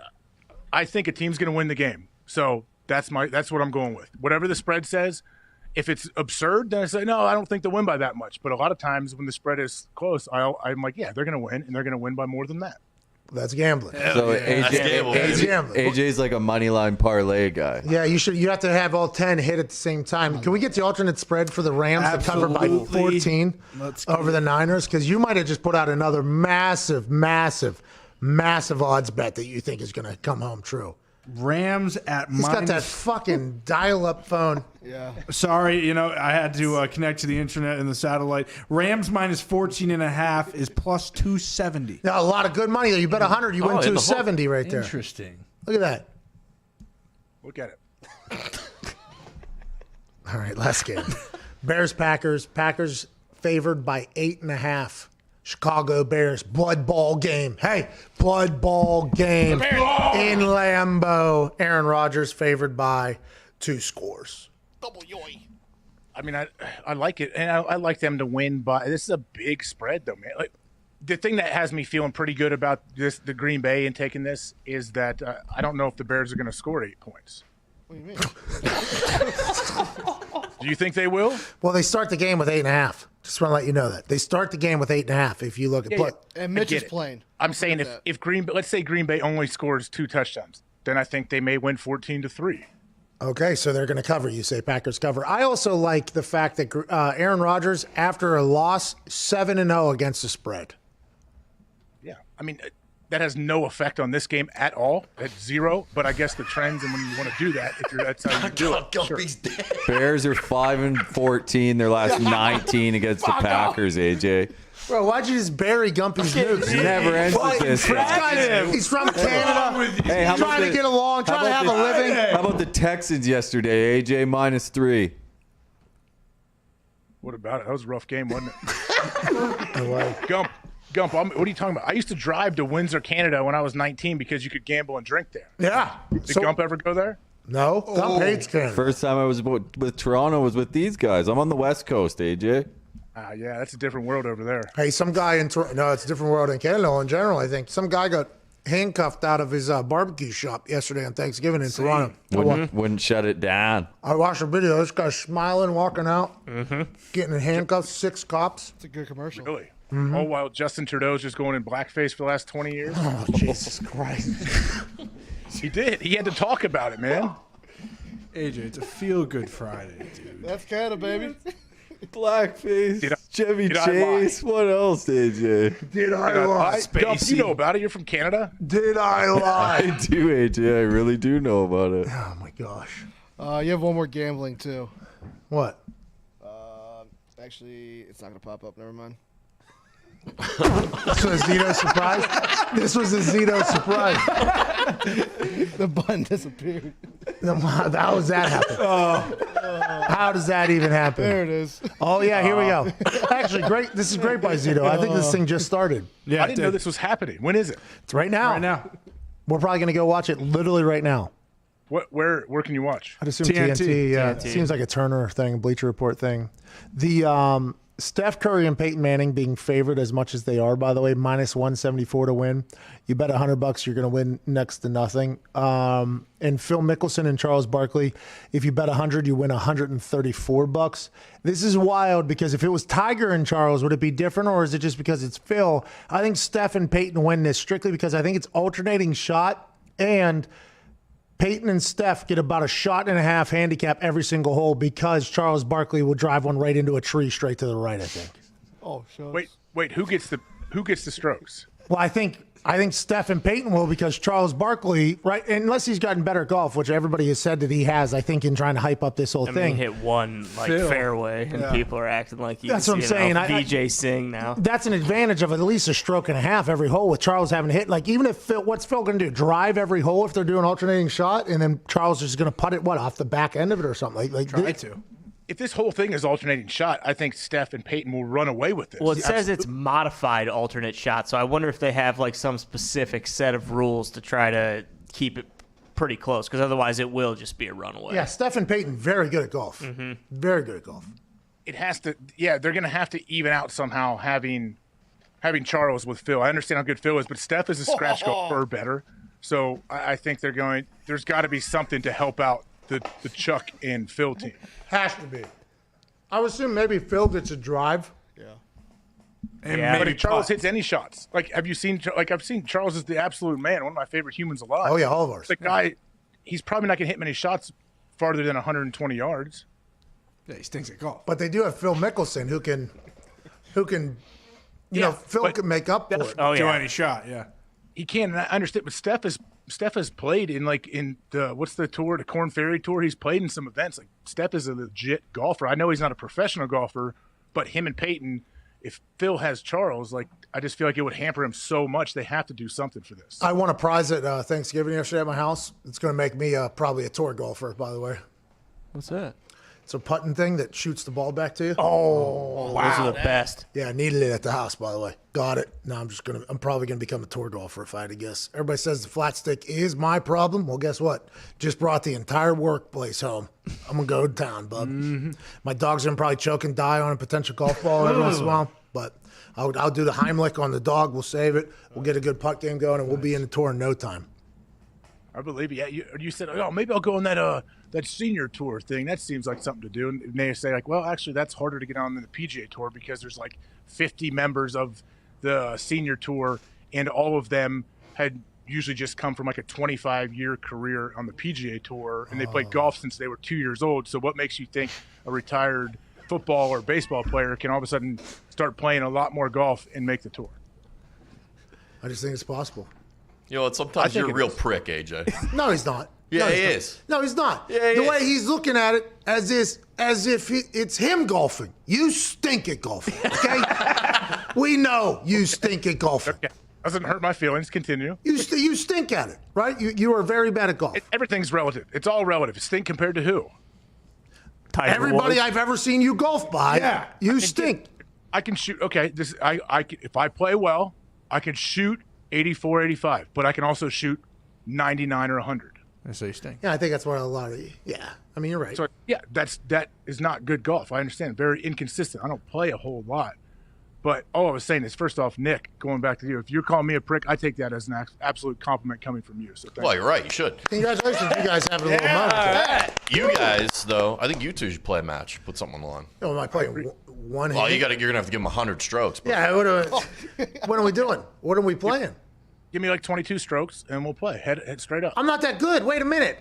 Yeah, you are. You just told me you're going on tour. Well, if I can putt, I may figure out if this fucking thing helps me out or not. I get on that green, it's problematic, dude. It is. I don't have enough time. Who wants to read this thing? And then how hard am I supposed to hit this? How am I supposed to hit this thing? You know what I mean? Like how hard am I supposed to? And then the places, I don't play at nice courses. And then I get dropped on a really nice course, and they're like, all right, now you got to putt here. And it's like, Nice off big off the goddamn green. It's like, all right, I don't even know how this thing. Putting has been my Achilles heel in that entire thing, but now I'm going to win because I won a prize at Thanksgiving yesterday. What were you going to say, Zito? Can AJ hold a golf stick? Yeah, with his hands. Golf stick. Yeah, kind of. I can get like 6 fingers around the club, but that Nick, that's a good idea. I think we should. I would love to play head up against you. You got to give me some strokes. I think it'd be fun. No, I'm not giving you strokes, dude. You play in that Tahoe tourney every single year. I play once a year. Yeah, I play 3 rounds out there, and I play about 2 or 3 rounds before that. Jeez. That's what I'm saying. Like, who has time? I don't have time for fun. The hell? I don't have time for those rounds. I think you do. Well, if we make content out of it, I could make time for it, I guess. It's probably the only way to do it. Bring Foxy. And with a few Foxy can film you falling apart. It'll be great content. Falling apart, dude. This what are you guy. talking about, bro? What are you even talking about? You guys have been real testy today. You guys are all hungover because you're.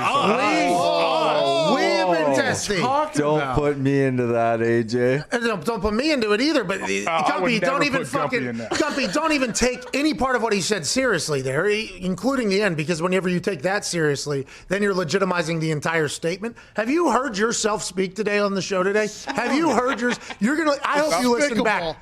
Stop pointing at me. I hope you listen back. Watch those watch his Speaking with fingers. reckless abandon. You need to watch this show back today. You were wide open today. It was unbelievable. Serious listeners are like, "Whoa, this guy! This guy's an asshole. This guy."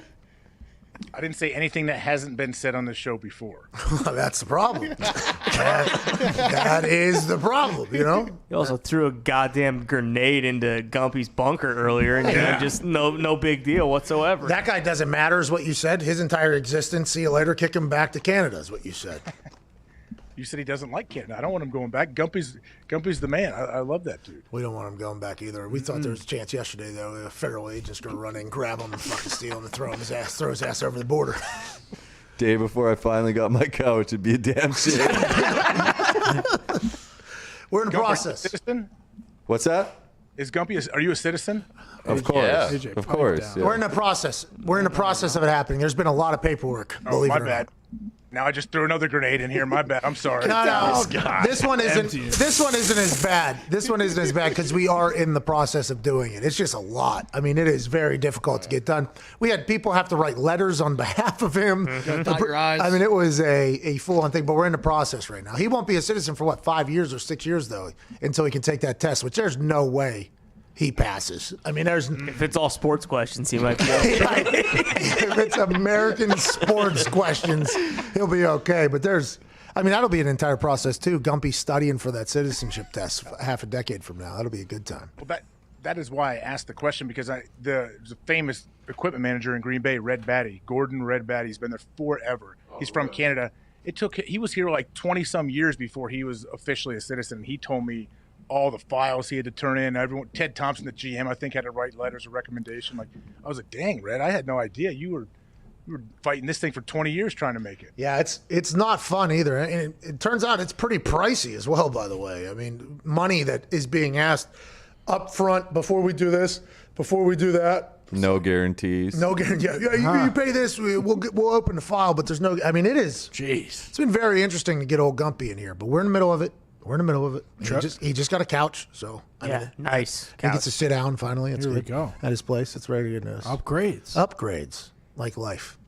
Let's get before you end it, how old is Gumpy? 35. Good for you. Okay.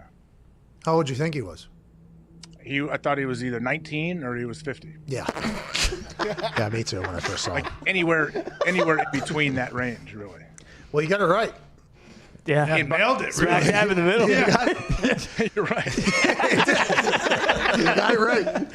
All right, that's the show.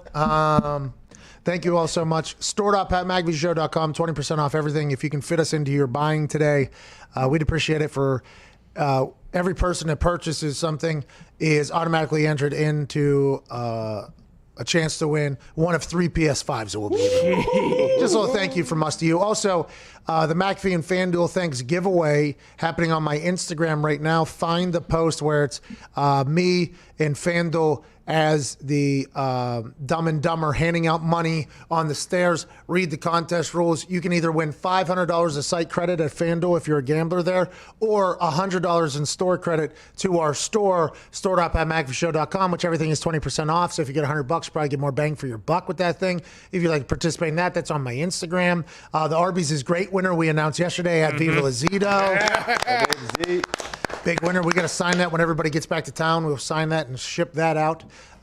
We appreciate you all so much. AJ, have an incredible weekend, buddy. Thanks, guys. Happy Thanksgiving. Hope you guys had a good one. You have a great weekend. And also, I know there was 5 PS5s or whatever going at first. Now there's 3. Not sure what happened, but hey, have a great weekend. It's been 3 the whole time, dude. See, this is what we're talking about. Yep. This is what we're talking about with you. This whole show, dude. I think just as you said that, I think AJ should contribute a PS5. Oh, yeah, that's a good idea. 2 of them to make it 5. I think that's what should happen. Where do I buy them? Tell me where to go. Oh, we'll send you the link. Yeah. So, are you saying that you're going to add 2 more PS5s? First off, they're building up this fake demand. Same thing iPhones do. Why people wait in line for? Oh, hey, there's only a limited amount. No, there's not. There's plenty. It's so hard to get. Okay, anyways, all right. Doesn't matter if you're building up fake demand. Don't care. Are you adding 2 of the fake demand things to the giveaway? How much are they? Well, it depends. I mean, how bad you want it. The demand is pretty high. We're gonna have to search the internet. $900, baby. Maybe 1,000. We're gonna have to search the internet here. You want to add 2 onto them? Is that what you said? No, I might. I might. I need to take a look and see if I can. For the people, AJ. Thanksgiving, buddy. For the people, dude. Jesus. AJ. Good God. I want to look for myself because I think I can get my hands on it. I don't need you guys to send me a link. Okay, so that's a yes. So are you saying at least 1? No, because I'm not an infant. You're trying to put me on the spot here. What? Like I will make the decision on my own. I'm not gonna be bullied into it. I heard you are letting the people down, dude. You're letting the people down. It's not just me, okay? I'm not the infant. You're not the infant. We're talking about the people. Oh, wow. Son of a bitch. 12,000 plus watching, just getting disappointed by their hero, AJ Hawk. The same people that chanted, AJ Hawk, AJ Hawk, AJ Hawk, are now chanting, why, AJ? Why? Unbelievable that he did that.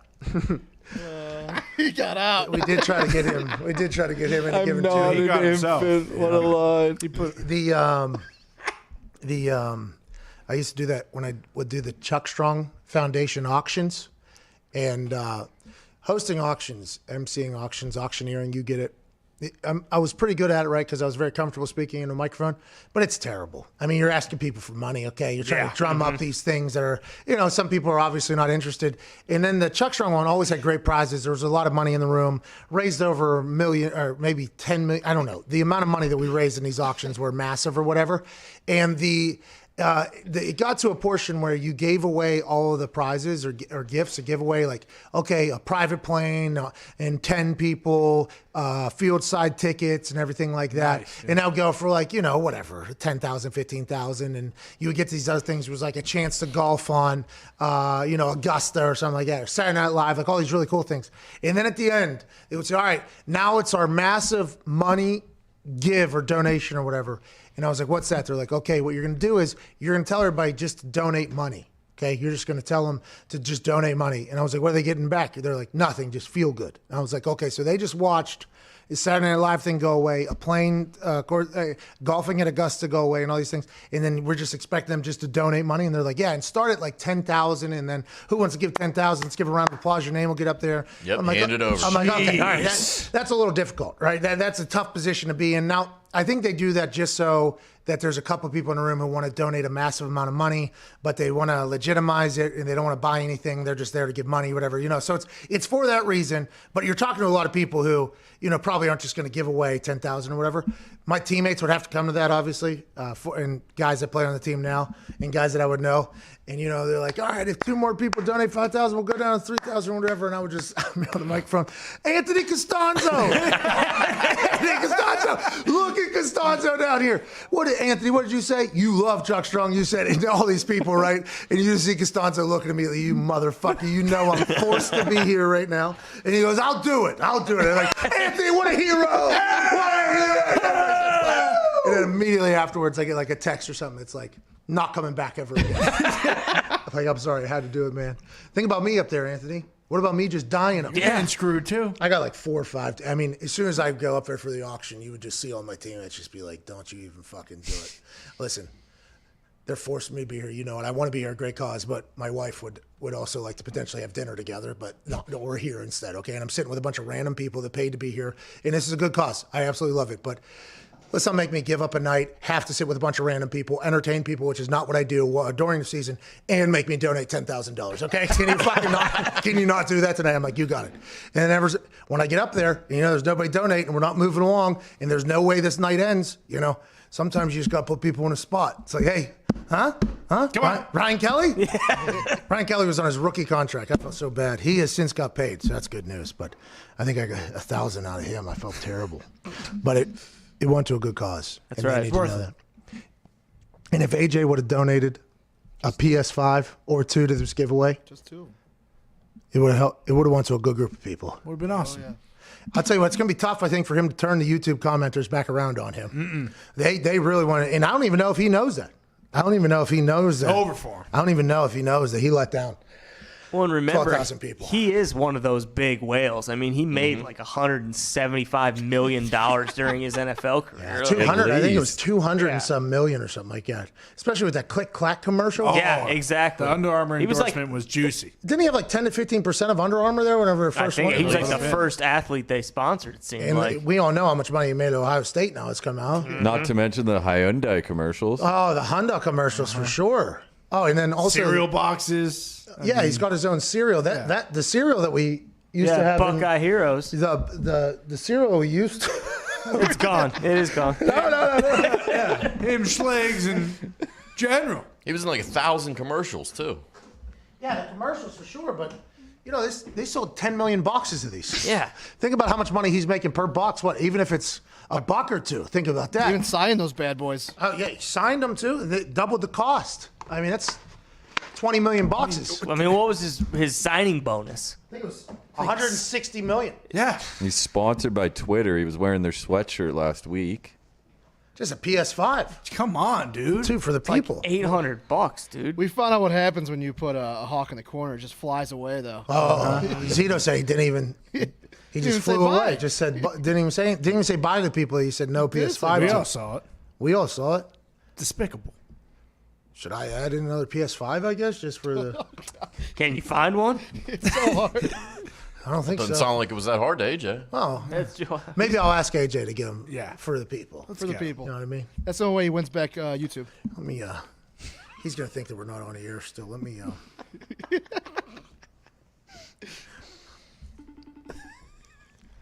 think we're not on still.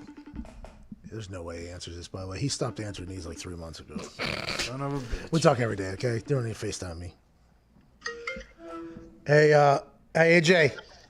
Just want to let you know, we've decided that you don't even have to do it anymore, man. Well, Ty said he'll do it. I'll do it, AJ. What happened? Ty said he'll do it, man. Ty said he'll donate the PS5s for the I already game. texted you. Check your texts. Oh, no. What? Told you I'm in. Look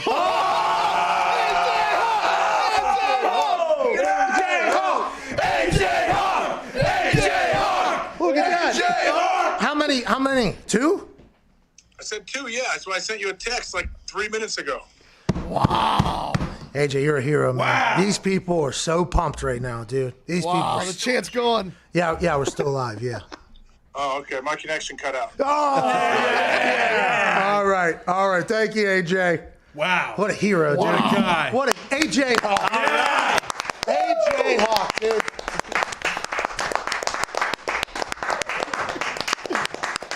Yeah. It's one of those. Okay? I've been a part of a standing ovation or two where I might have been the last one to know that I was supposed to stand. Hey, there we go. There we go. Can you show Gumpy standing, baby? No, yeah, I was just zoomed in. Okay, good. All right. Standing over for the guy. What a guy, man. It's going to be awesome, too, when his kids find out about that and he's got to buy like 6 more for them. Turbo Man situation, potentially. Hopefully the neighbor doesn't come in like scumbag or whatever. Whoops. Anyways, shout out to AJ Hawk. Mm-hmm. The sale will run through next week, some Tuesday. Ravens Steelers game. There we go. Yeah. By the end of the got a lot of days left till Ravens Steelers game. When that game ends, the big sale Friday sale, 20% off the whole store, will be gone. Every person that makes a purchase will automatically be entered into a giveaway to win one of the 5 PS5s. Big thanks to AJ Hawk for saying, you know what, for the cause, 2 more PS5s can be given away. Wow. I don't think there's anything better than that. You guys have a great weekend. We'll see you on Monday. By the way, next week, fight week, baby. Yeah! Fight Here week. we go! Fight week, baby. Yeah, I'm going into war games, 2 rings, steel cage. Everything you can think of that's terrible. It's going to be in there. I might have bitten off more than I could chew here like that bacon earlier that almost caught me. But I'll be goddamned if I lose in war games next Sunday night. That's been the show. That's been a week. Hope you have a great weekend. We appreciate you all so much. Thanks, AJ Hawk. 2 more PS5s and our only guest today. I mean, what a hero. Thanks to the boys for coming in. Big shout out to the guys that weren't here today. We appreciate you enjoying your family time, enjoying your off time. The only reason why we did a live show today was so that we could, keep our vacation days for the off season. I appreciate you guys coming in. To the boys that are home, can't wait to see you on Monday. To the fans, we appreciate you so much. This is the dumbest life of all time. The fact that you listen to us and watch us, we are eternally grateful for it. Happy Thanksgiving weekend. Enjoy yourself. I hope we all make massive amounts of cash gambling this weekend, even though for me, That does not seem likely. All right, for your soccer bets, Union Berlin from Gumpy, Atletico Madrid money line, and Tottenham double chance because they got Dan Marino, right? Lots more coming this weekend. I'll tweet them all out. At Bubba Gumpino, at Hammer Down, at Nick Morado, at Boston Connor, at Ty Schmidt, at Viva Lazito, at Bailey McComas, Jason McAfee, and yeah, have a great weekend. That's the show. Cheers. Woo!